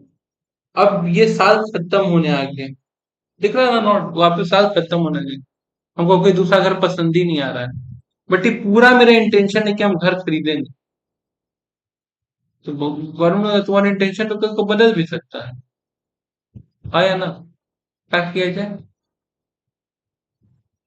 हम कितना दिन तक वेट करेंगे तुम्हारा। तो एक काम करो कि जिस ईयर तुम बेचे हो घर, वहां से तुमको हम 2 साल का टाइम दे रहे हैं, कितना साल का टाइम दे रहे हैं, 2 साल। इस साल घर बेचे हो, 2 साल के अंदर कोई तुम नया घर खरीद लिए, तो हम तुमसे उस इनकम पे टैक्स नहीं लेंगे, और नहीं खरीदे 2 साल के अंदर तो उस इनकम पे क्या करना पड़ेगा, टैक्स। तो अगर मान लो कि मेरे को घर पसंद आ रहा है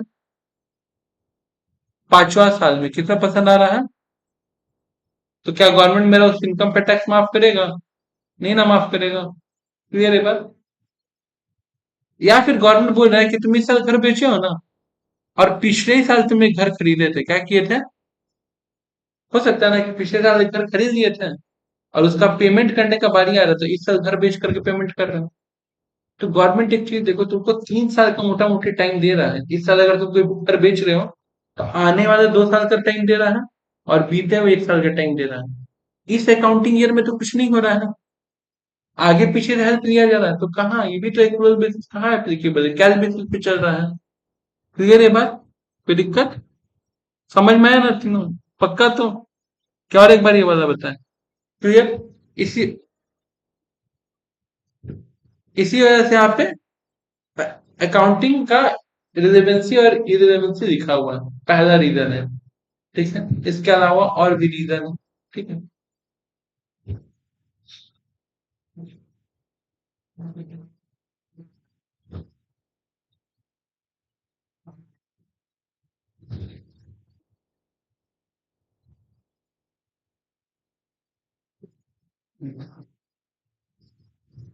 दूसरा नॉशनल इनकम, दूसरा नॉशनल इनकम, नॉशनल इनकम हम लिखवाते थे इनकम फ्रॉम हाउस प्रॉपर्टी में यार,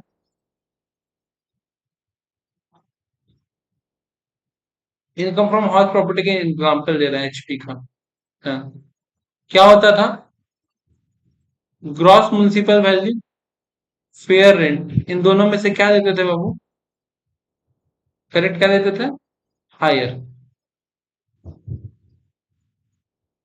और सब जगह ये दिखाया जाता है कि दोनों में से क्या देना है, हायर, बट इसी इनकम को हम लोग क्या कहते हैं, नॉशनल रेंट, क्या कहते हैं, और रेंट मतलब क्या होगा, एक तरह की इनकम ही ना हुआ, तो नॉशनल इनकम कह सकते हैं। क्यों इसको नॉशनल कह रहे हैं, अगर मेरे घर का ग्रॉस म्युनिसिपल वैल्यू है 2 लाख रुपए, कितना है, और मेरे जैसा सेम घर बगल में है, और उस वो घर रेंट कमा रहा है 2.5 लाख रुपए, कितना कमा रहा है साल का, तो 2 लाख रुपए म्यूनिसिपैलिटी के अकॉर्डिंग मेरे घर का वैल्यू है, फेयर रेंट जो होना चाहिए, मेरे घर के बगल वाला कितना कमा रहा है, 2.5 लाख कमा रहा है, तो मेरा कितना आ गया अबू, 2 लाख, 2.5 लाख कितना आ गया, तो हमको भी लगभग 2.5 लाख कमाना चाहिए, तो ये सच में हम थोड़ी कमा रहे हैं 2.5 लाख, ये तो एक एस्टिमेशन है ना, जो आप सिचुएशन देख के लगा रहे हो कि कलकत्ता जैसा शहर में घर है तो इतना तो रेंट कमाता ही होगा, दिल्ली जैसा शहर में तो इतना रेंट कमाते ही होगा।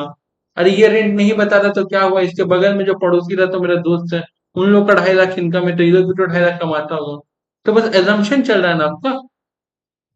और ये एजम्पशन हम लोग के लिए एजम्पशन है, लेकिन इसी एजम्पशन को गवर्नमेंट क्या बोलता है? National income. क्या कहता है? नेशनल। बस है तो जैसे कल रात को हम डांट सुन रहे थे तो पापा हमसे पूछ रहे हैं कि ट्यूशन से कितना आ जाता है। हम बोले कि आज से गिने नहीं है। दीदी कर एकदम फालतू वाला बात कर रहा था, हो ही नहीं सकता कि गिना ना हो। और कसम से हम कभी गिने नहीं कि कितने स्टूडेंट से कहा से कितना, ऐसे नहीं करके रखे हैं। तो ये लोग एक अनुमान लगाया है। तो दीदी लोग अनुमान लगा, तो that is assumption income, assumed income, बात समझा तो। लेकिन इस इनकम को गवर्नमेंट बोलेगा नेशनल इनकम, बोलेगा कि तुम्हारे जैसा कोई भी टीचर इतना कमाता तो तुम भी इतना कमाता हो, तुम टैक्स दो। ये क्या बात है? तो यही बात है। A person cannot make profit out of transaction with himself. Hence, the goods transfer from the one department to another department at a profit shall not be treated as income. उसको इनकम नहीं माना जाएगा। Clear बात है? हम लोग department chapter पढ़े हैं ना। एक ही डिपार्टमेंट दूसरे डिपार्टमेंट को एक्स्ट्रा दाम में सामान बेचता है, अनरियलाइज प्रॉफिट निकालते हैं, कंसाइनमेंट में लोडिंग निकालते हैं। क्लियर?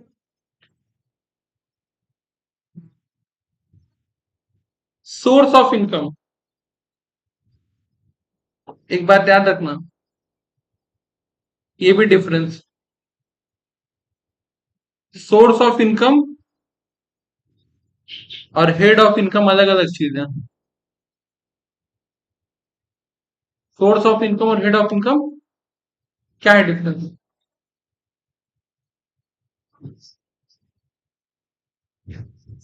नहीं, सोर्स भी स्पेसिफिक है, लेकिन सोर्स अनलिमिटेड है। और जो हेड है वो 5 हेड है। अब तुमको एग्जांपल बताते हैं। हमको कॉपी चेक करने का पैसा मिला, ठीक है। मेरे घर में फैमिली पेंशन आ रहा है। क्या आ रहा है? हम हॉर्स रेस जीते हैं। क्या जीते हैं?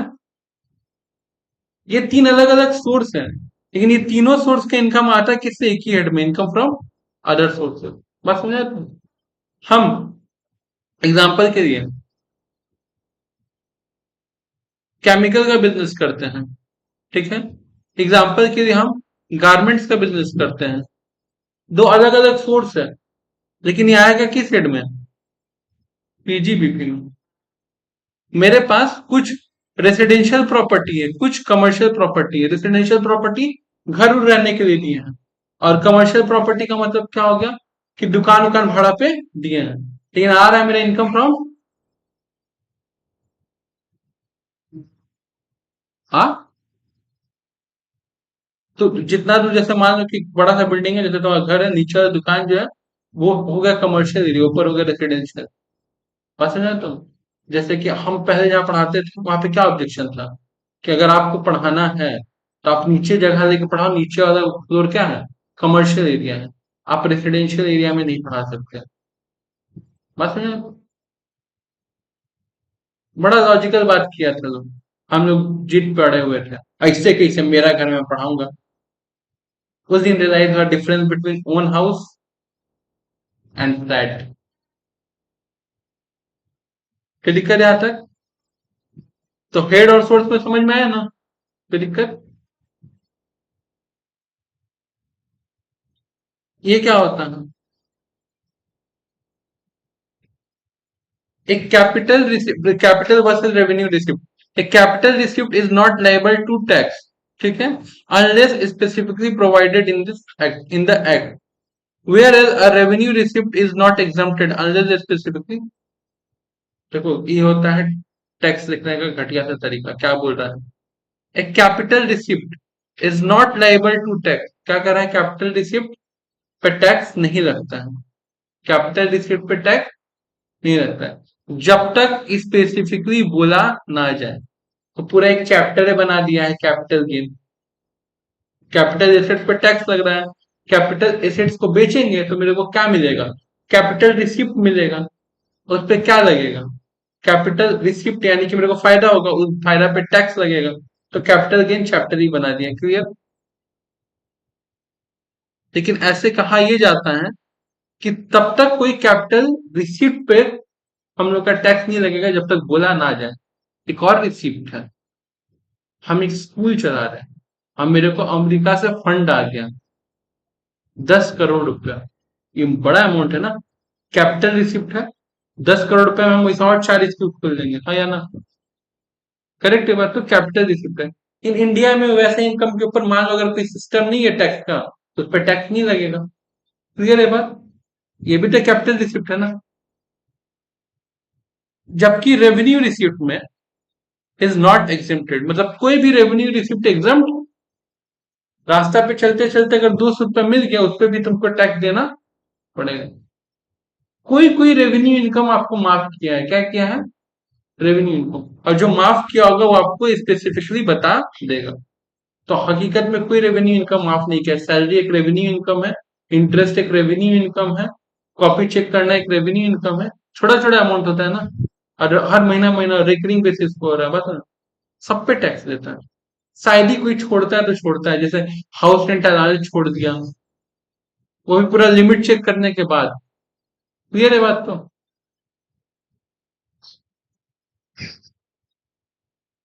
Income also include the negative income, loss नहीं बोलेंगे, फालतू वर्ड लगता है। Negative profit, negative income. तो सर मेरा लॉस हुआ तो इसका क्या करना, लॉस हुआ है तो भी हमको बताओ, क्योंकि जो तुम्हारा इस साल लॉस हुआ है ना, वो अगला साल हम सेट ऑफ करवाएंगे, लेकिन अब बताओ, छुपाओ मत, ठीक है। काश ऐसे माँ बाप हो जाते, दुख दर्द अच्छा बुरा जो है बता दो। अच्छा, डिस्प्यूटेड इनकम, ये देखो, जो अभी एग्जांपल दे रहे थे, in case of disputed regarding the title of income, assessment of income cannot be withheld and such income normally to be taxed in the hand of recipient। किसके हाथ में टैक्स होगा? रेसिपिएंट। क्या कहना चलेगा पूरा? इन case of dispute regarding the title of income, 2 lakh रुपया आया है, लेकिन वो मेरा इनकम है, तुम्हारी इनकम है, किसका इनकम? लोग तीनों एक ही घर में रहते हैं, ये डिस्प्यूट है, बस ना तो क्लियर।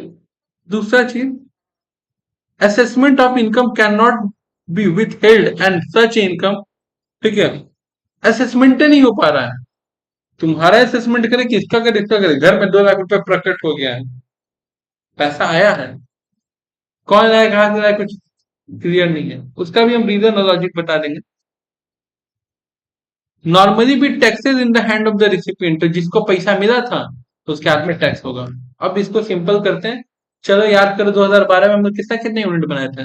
8,000 8,000 8,000, एग्जाम्पल था ना। दीदी आके छूट क्या बोली कि हम 10,000 बनाए हैं, तो उस वक्त तो उसको इनकम मिल गया होगा ना, आया ना? तो तुम उस इनकम पे टैक्स दे चुकी होगी ना, करेक्ट कि नहीं करेक्ट? अब वो पैसा जब ये साबित हो कि इनकम तुम्हारा था ही नहीं, इनकम किसका था, तो हम दोनों टैक्स देंगे, और तुमको तो इनकम टैक्स का क्या मिल जाएगा? रिफंड। अब मजेदार बात है, उस रिफंड पे तुमको इंटरेस्ट भी मिलेगा, और उस पर भी टैक्स देना पड़ेगा।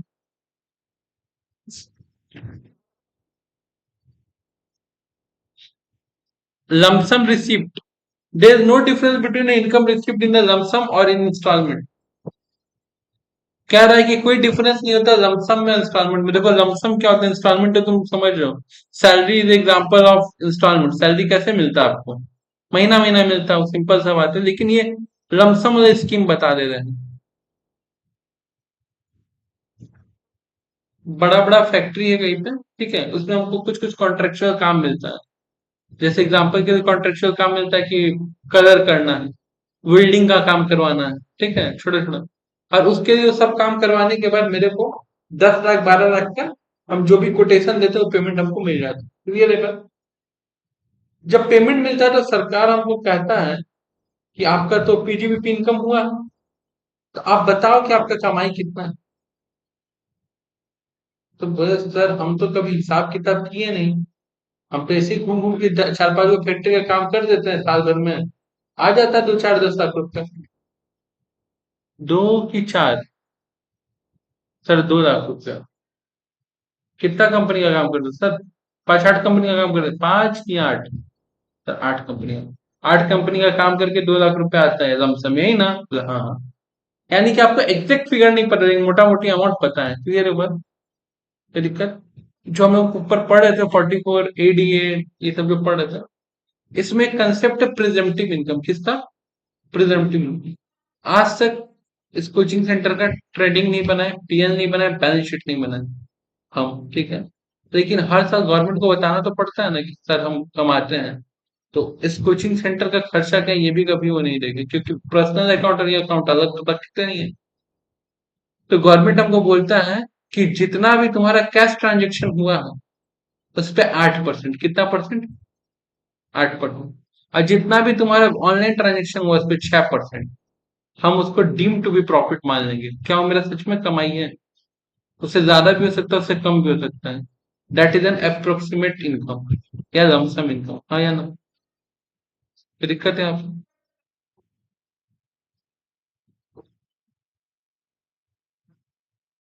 Reimbursement, merely reimbursement of expenses not income.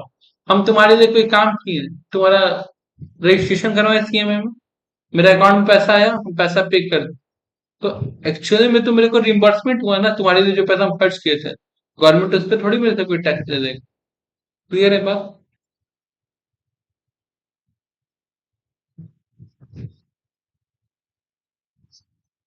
Act does not make any difference legal और इलीगल, बस हमको क्लियर कर दो।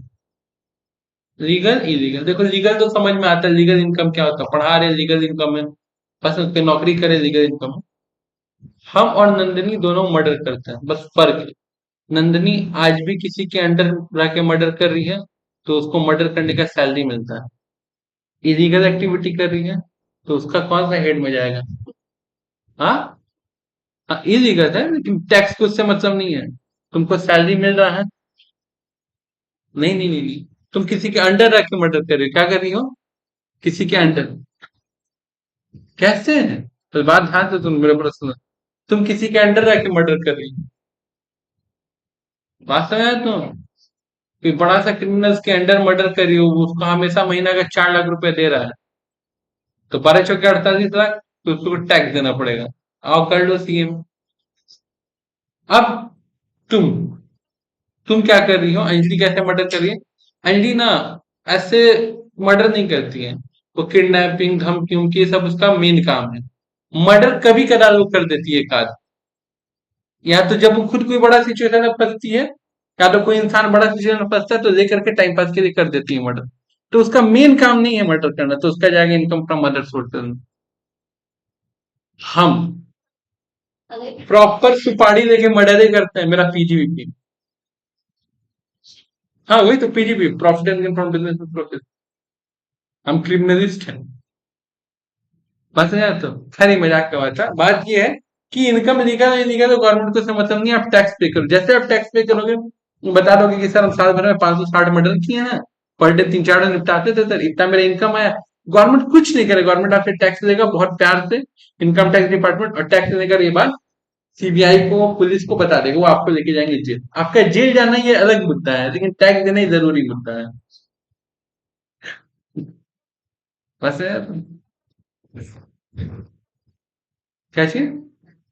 हाँ तो वही बात है कि ये फालतू वाला बात किया, तो पढ़ाना मेरा काम है। कोई बताएगा इलीगल होगा, इलीगल इनकम कोई बताएगा ही क्यों आपको? आप कहीं से पकड़ लियो बात अलग है, रेट पड़ गया कुछ हो गया वो अलग बात है। हम तो आगे बताएंगे नहीं आप कि सर सर जानते कर बैंक में डकैती हम ही किए हैं, लीजिए। मसला है तो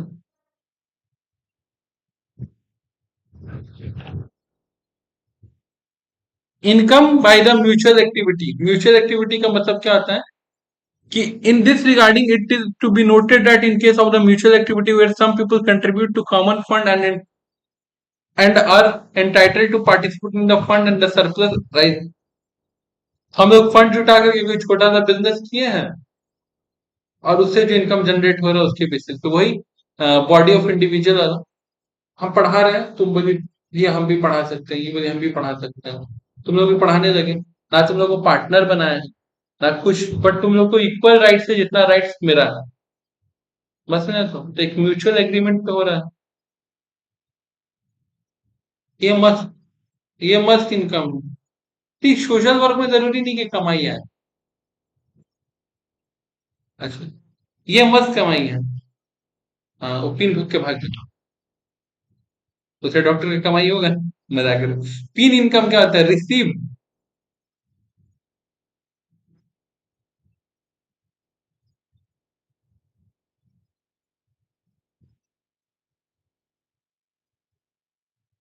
जो हमारे पिताजी लोग इतने दिन से माता जी को दे आ रहे हैं ना, घर खर्च और उनके हाथ खर्च के लिए पैसा, इसको कहते हैं पिन इनकम। जब जब देते हैं तब तक उनकी छाती में पिन भोगता है। Meeting for the house hold expenses such A received is not treated income, तो उसको इनकम नहीं माना जाता, उस पर टैक्स नहीं लगेगा। वो अच्छा हुआ। ये तो खुद मान गए, नहीं तो मम्मी लोग दे देती क्या टैक्स। साड़ी वाले को तो 50,000 ज्यादा देती नहीं है।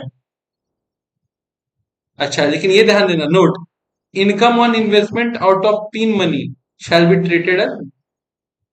अब की जो मम्मी लोग बनेंगे, अब तो सब पढ़ी लिखी मम्मी लोग बनेंगी ना, तो जो पापा खर्च करने के लिए पैसा देंगे, वो लोग फोन पे म्यूचुअल फंड में पैसा लगाएंगे। म्यूचुअल फंड फिर बेचेगा, तो मान लो 1,000 रुपए करके म्यूचुअल फंड बनाया, 12,000 रुपए का बेचा, 15,000 रुपए, 3,000 रुपए कमाई हुआ ना, उस 3,000 रुपए देना, 12,000 रुपए नहीं देना। क्लियर है बात तो?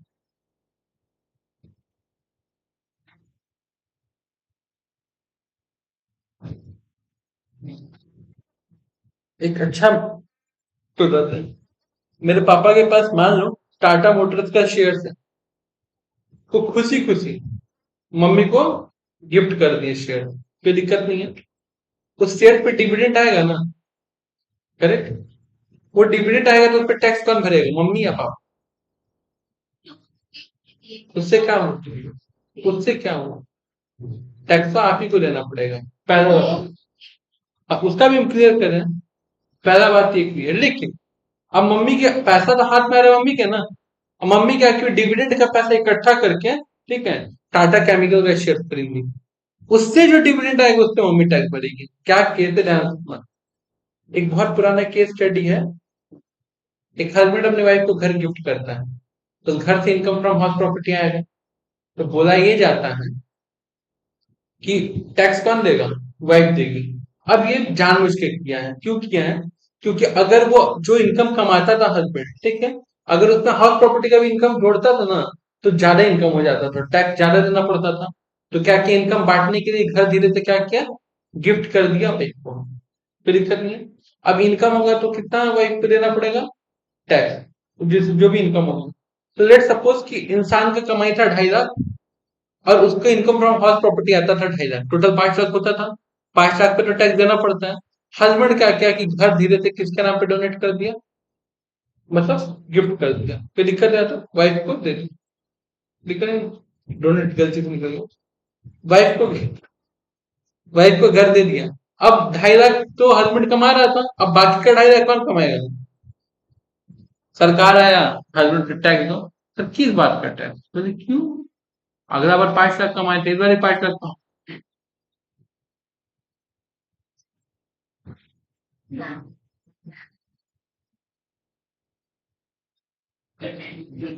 गिफ्टे वाला मैटर क्लियर हो रहा है अभी देखो। तो हस्बैंड बोला कि हाँ लीजिए 2.5 लाख कमाए, बोले तुम जो और 2.5 लाख कमाता था इनकम फ्रॉम हाउस प्रॉपर्टी पिछले साल का रिटर्न में, तो वो तो अपनी बीवी को गिफ्ट कर दी सर। हाँ एसएससी है, लेकिन टैक्स तो नहीं दे रहा है ना। 2.5 लाख तक कितना, 2.5 लाख तक तो माफ है। अब पहले 2.5 लाख, 2.5 लाख 5 लाख कमाता था, बाकी का 2.5 लाख पे तो 12,500 देता था। बोला ठीक है चलो तुम्हारी बीवी से दे देंगे। भाभी जी, टैक्स, बोले किस बात का, घर से 2.5 लाख आता है, 2.5 लाख तक माफ है। अब क्या किया जाए? तो गवर्नमेंट बोला कि सुनिए सर, किस बिना पे आप अपनी बीवी को एक घर गिफ्ट किए हैं? तो बोला बीवी है मेरी, गिफ्ट यहाँ पे पूछ के थोड़ी करेंगे, बस अपनी अपनी बीवी को गिफ्ट करें या किसी भी इंसान को आप गिफ्ट करें। बात समझ रहे हैं? तो अगर उससे कोई डेराइव्ड इनकम आ रहा है तो टैक्सेबल आप ही होंगे, उस इनकम पे टैक्स आप ही को देना पड़ेगा। और अगर आप टैक्स नहीं देना चाहते हैं, तो फिर ये बात मान लो कि तुम अपनी वाइफ को घर गिफ्ट नहीं किए हो, घर बेचे हो, किए हैं गिफ्ट, लेकिन ये क्या मान लो कि घर क्या किया अपनी वाइफ को, बेचे, और लेट सपोज कि घर कितना का है, घर है 50 लाख का, जिससे 2.5 लाख रुपए इनकम आता था रेंटल, कोई दिक्कत नहीं ना। हम अपनी वाइफ को गिफ्ट किए घर, उसको गिफ्ट नहीं मानना, उसको क्या मानना है, बेचे हैं। 50 लाख इनकम आया नहीं है, लेकिन मान लेना कि आया है, और 50 लाख पे 20% टैक्स देना है। सर हम देंगे सर, 2.5 लाख पे हम दे देंगे सर, 20% हम देने नहीं जाएंगे सर। प्रॉब्लम समझ रही हो? या तो मानो कि तुम अपनी बीवी को घर गिफ्ट नहीं किए हो, किसी को भी गिफ्ट नहीं किए हो, टैक्स पे किए, ये किए हो, क्या कहते हैं, सेल किए हो, ठीक है, तो इनकम हुआ क्या, नहीं ना। लेकिन फिर भी उसको क्या मान लिया जाएगा, डीम्ड इनकम, क्या मान लिया जाएगा। अब हम कैलकुलेशन कर रहे हैं, तो हम देख रहे हैं कि हस्बैंड को 50 लाख पे 20%, 10 लाख देना पड़ेगा। इससे अच्छा है ना भाई कि बीबी के पास आ रहा है 2.5 लाख रुपया, लेकिन तू बोल मेरा ही इनकम है, तो 12,500 दे दे के बचते रहे। बस में यार, क्लियर है बात।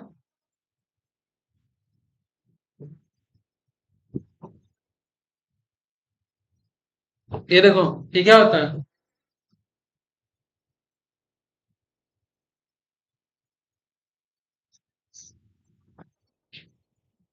चोरी करना, पैसा चोरी करके लाए ना कहीं से, 2-4 लाख रुपए जो बैंक के एग्जाम्पल दिए हैं। कंटीजेंट इनकम क्या होता है, एक कंटीजेंट और एंटीसिपेटेड इनकम हो सकता है, होने का कोई कंफर्मेशन नहीं होगा तब आना, ठीक है, इतना नहीं दियाना, ठीक है। जैसे कि मान लो एग्जाम्पल के लिए, एग्जाम्पल देना मैं देता हूँ, हॉर्लिक्स पिए हम, हॉर्लिक्स पीने के बाद तबीयत खराब हो गया, हम जाके हॉर्लिक्स कंपनी को केस कर दिया, और जाके इनकम टैक्स को कह रहे हैं कि केस हारेगा, हमको 20 लाख रुपए देगा, उस पर टैक्स बताओ कितना देना, वो भी दे दे रहा है। तो बाबू हड़बड़ाओ लोग, वही कंटीजेंट इनकम है, मिल भी सकता है, नहीं भी मिल सकता, इतना हवा में नहीं उड़ना है। तो कंटीजेंट इनकम पे टैक्स नहीं, जब मिलेगा तब आना बात करनी। बात समझ आए, तो कोई दिक्कत। अच्छा अगर मान लो टैक्स का मतलब जीत गए केस, और केस में हमको पैसा मिला हॉर्लिक्स कंपनी से, कंपनसेशन कौन सा हेड में जाएगा, इनकम फ्रॉम अदर सोर्सेज, किसमें जाएगा, क्योंकि ना हॉर्लिक्स में हम जॉब कर रहे हैं, ना हॉर्लिक्स मेरा पीजीबीपी बिजनेस है, ऐसा है क्या, तो किसमें जाएगा, compensation receipt, income from other sources में।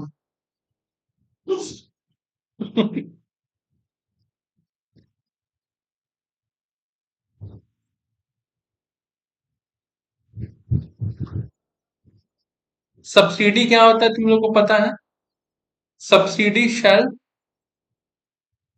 नॉट बी टैक्सेबल, अभी बताया था ना, सब्सिडी ग्रांट, हमको यूएसए से आ गया 10 करोड़ रुपए स्कूल चलाने के लिए, नहीं लगता है, कैपिटल रिसिप्ट नहीं लगता, नहीं लगता है, कोई दिक्कत यहाँ तक।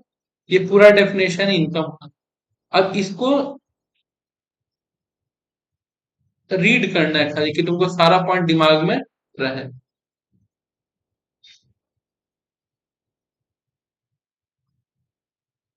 ये चीज समझा चुके हैं, देख लो, ये हो चुका है। क्या डिफरेंस होता है सोर्स और हेड ऑफ इनकम में, इसको रीड करना है, इसको याद नहीं करना है। ऐसा क्वेश्चन तो बिल्कुल से भी नहीं पूछेगा, difference between direct tax indirect tax, पूछा है। वाह, इन लोग को अभी इतना क्यों मतलब वो मन लग रहा है, हमारे टाइम में तो रोज आने वाला क्वेश्चन पूछ, हम एग्जाम दे के आए थे तब पता चला, एक बहुत महान टीचर के पास हम गलती से ज्वाइन कर लिए थे, तो टैक्स पढ़ा दिया है, एग्जाम में क्वेश्चन पूछा है, difference between EOP and BOI, वो 5 मार्क्स। अब ये तो पते नहीं, टीचर नहीं बताया था, महान टीचर, तुम्हारा एक्स टीचर, ठीक है, एक्स टीचर, मुझे पूरा, अब मेरा दिमाग खराब हो गया, तब फिर हम पढ़ना खुद से स्टार्ट किए तो पता चला।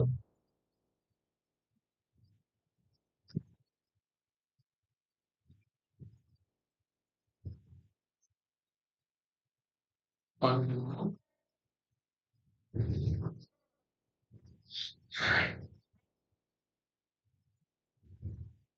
अच्छा और एक चीज सुनो,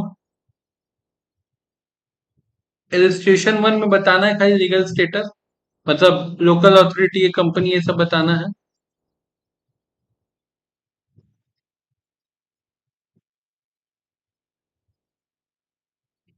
ये रजिस्ट्रेशन 2 में तरुण रिसीव 7,200 इंटरेस्ट, कहाँ जाएगा? Income from other sources. आकाश mid gain of 35,000 sales of share, capital gain 2700।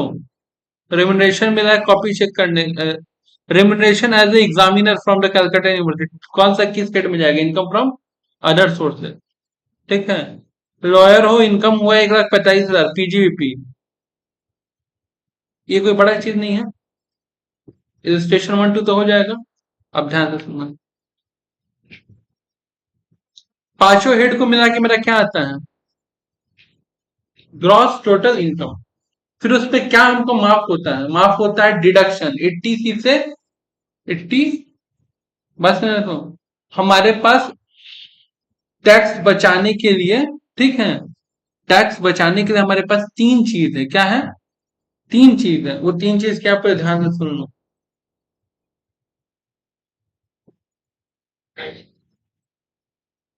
Exemption, क्या है? एग्जम्पशन, डिडक्शन और डिडक्शन। दो बार डिडक्शन क्यों? ध्यान से। एग्जम्पशन तुमको पता है, चिल्ड्रन एजुकेशन अलाउंस में क्या मिलता है? एग्जम्पशन मिलता है। 100 रुपया करके दो बच्चा के लिए 12 महीने का, करेक्ट, वो एग्जम्पशन है। हाउस रेंट अलाउंस में क्या मिलता है? एग्जम्पशन मिलता है। बस ना, तो क्यों एग्जम्पशन बोलते हैं और क्यों डिडक्शन बोलते हैं, ये कैसे? हाँ, डीएनए अलाउंस मिलता है, उसको कोई एग्जम्पशन नहीं है, मतलब उसको कोई छूट नहीं मिलता है। बस ना, तो किसी को एग्जम्पशन क्यों बोलते हैं, किसी को डिडक्शन क्यों बोलते हैं, उसका भी रीजन बताएंगे, ठीक है।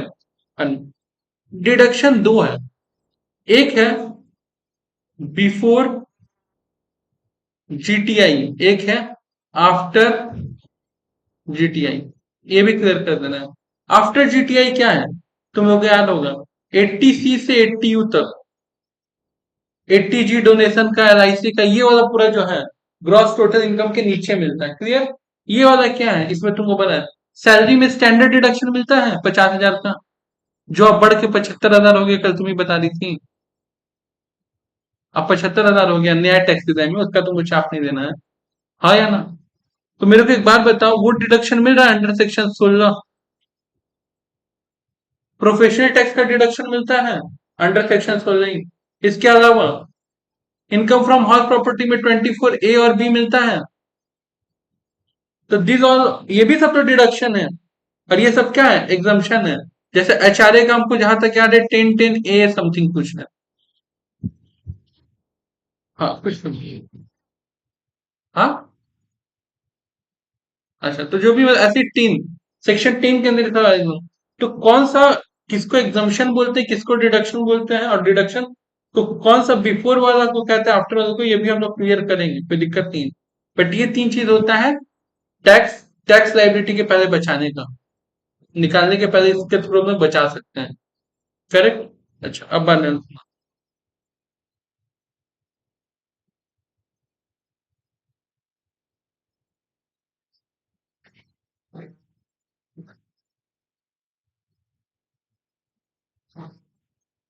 ये बेसिक फॉर्मेट है। जो लास्ट वाला डिडक्शन हम बात कर रहे थे वही था ना, 80C से 80U तक, और पांचों हेड। और तुमको पता है एक एक हेड अपने में क्या है, पूरा का पूरा चैप्टर है। हाँ या ना? अब एक बार बताओ, ये क्या हो रहा है? कंप्यूटेशन हो रहा है, क्या हो रहा है? असेसमेंट नहीं हो रहा है, कंप्यूटेशन हो रहा है। किसका हो रहा है? किसी के इंसान का हो रहा है। तो पहले तो उस इंसान को, पर्सन को आइडेंटिफाई करना पड़ेगा, ठीक है। फिर पर्सन का रेसिडेंशियल स्टेटस आइडेंटिफाई करना पड़ेगा, और रेसिडेंशियल स्टेटस आइडेंटिफाई करने का क्या होगा? उसका सोर्सेज ऑफ इनकम पता करना पड़ेगा। सोर्सेज ऑफ इनकम को हेड्स ऑफ इनकम में बांटना पड़ेगा, फिर हेड ऑफ इनकम को टोटल करना पड़ेगा, तब जाकर डिडक्शन मिलेगा। ये तुम्हारे बुक में बहुत अच्छा से दिया हुआ है, यहाँ पे देखो, दिखाते हैं। ये देखो, बहुत इंपॉर्टेंट है। सबसे पहला क्या है? रेसिडेंशियल स्टेटस पता करो। तुम रहते हो अमेरिका में, यहाँ पे कोई लेना देना है ही नहीं, तो फिर काम क्या है? हाँ। दूसरा, अब इनकम कंप्यूट करो, क्या करो? ठीक है। उसके बाद इनकम का टोटल करो, एग्रीगेशन ऑफ इनकम। उसके बाद उसको डिडक्शन दो 80C से 80U वाला। अच्छा, यहाँ पे होता है राउंडिंग ऑफ। क्या होता है राउंडिंग ऑफ का मतलब? क्या होता है ना कि लास्ट का जो डिजिट है उसको जीरो में कन्वर्ट करना। जैसे कि एग्जांपल के लिए मान लो जीरो में कन्वर्ट करना, जीरो में कन्वर्ट करना लास्ट वाला डिजिट। मेरा बात ध्यान सुनो, एक बार हम लोग आते हैं, इसको देखते हैं। यहाँ पे क्या है? 41645, लास्ट वाला नंबर क्या है? 5 है। इसको किस में कन्वर्ट कर दिया? लास्ट वाले नंबर को क्या कर दिया? यहाँ पे देखो क्या है, 41644.98, है ना? लास्ट वाला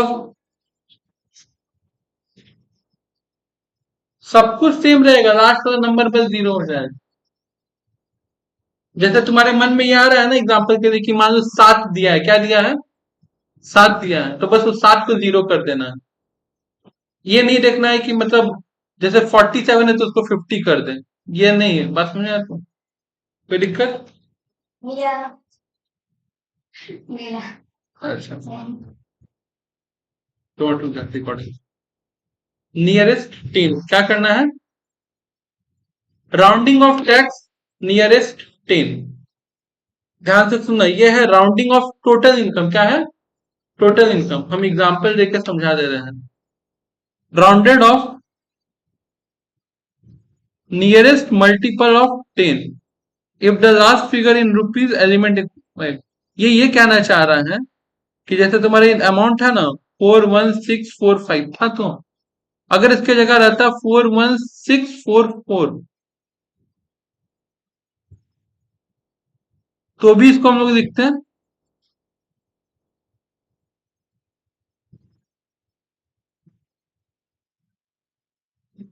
44, तो भी इसको हम लोग लिखते हैं 41640। क्या लिखते हैं? अगर यहाँ पे ये दिया रहता तो 5 से ज्यादा है ना, तो हम लोग के मन में क्या आएगा कि इसको 50 कर दे। क्या कर दे? ऐसे नहीं करना है, बस ये जो लास्ट वाला नंबर उसको किस पे कन्वर्ट करना है। बात समझा? तो नेक्स्ट,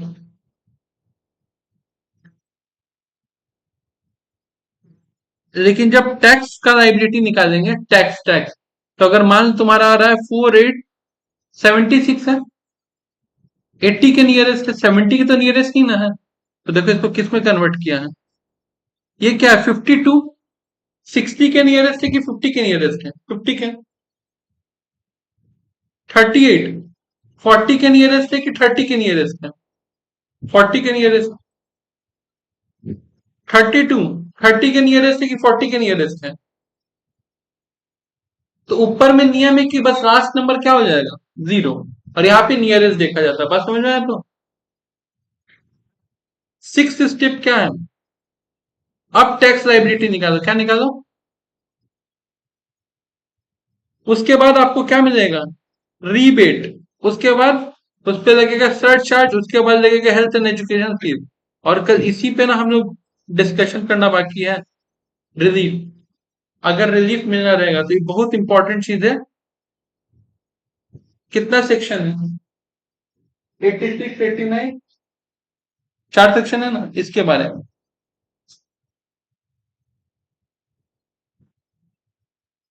स्टेप 4, अगर टीडीएस टीसीएस कटा है तो, और फिर यहाँ पे राउंडेड ऑफ करना है, टैक्स का राउंडेड ऑफ करना है। किसका राउंडेड ऑफ?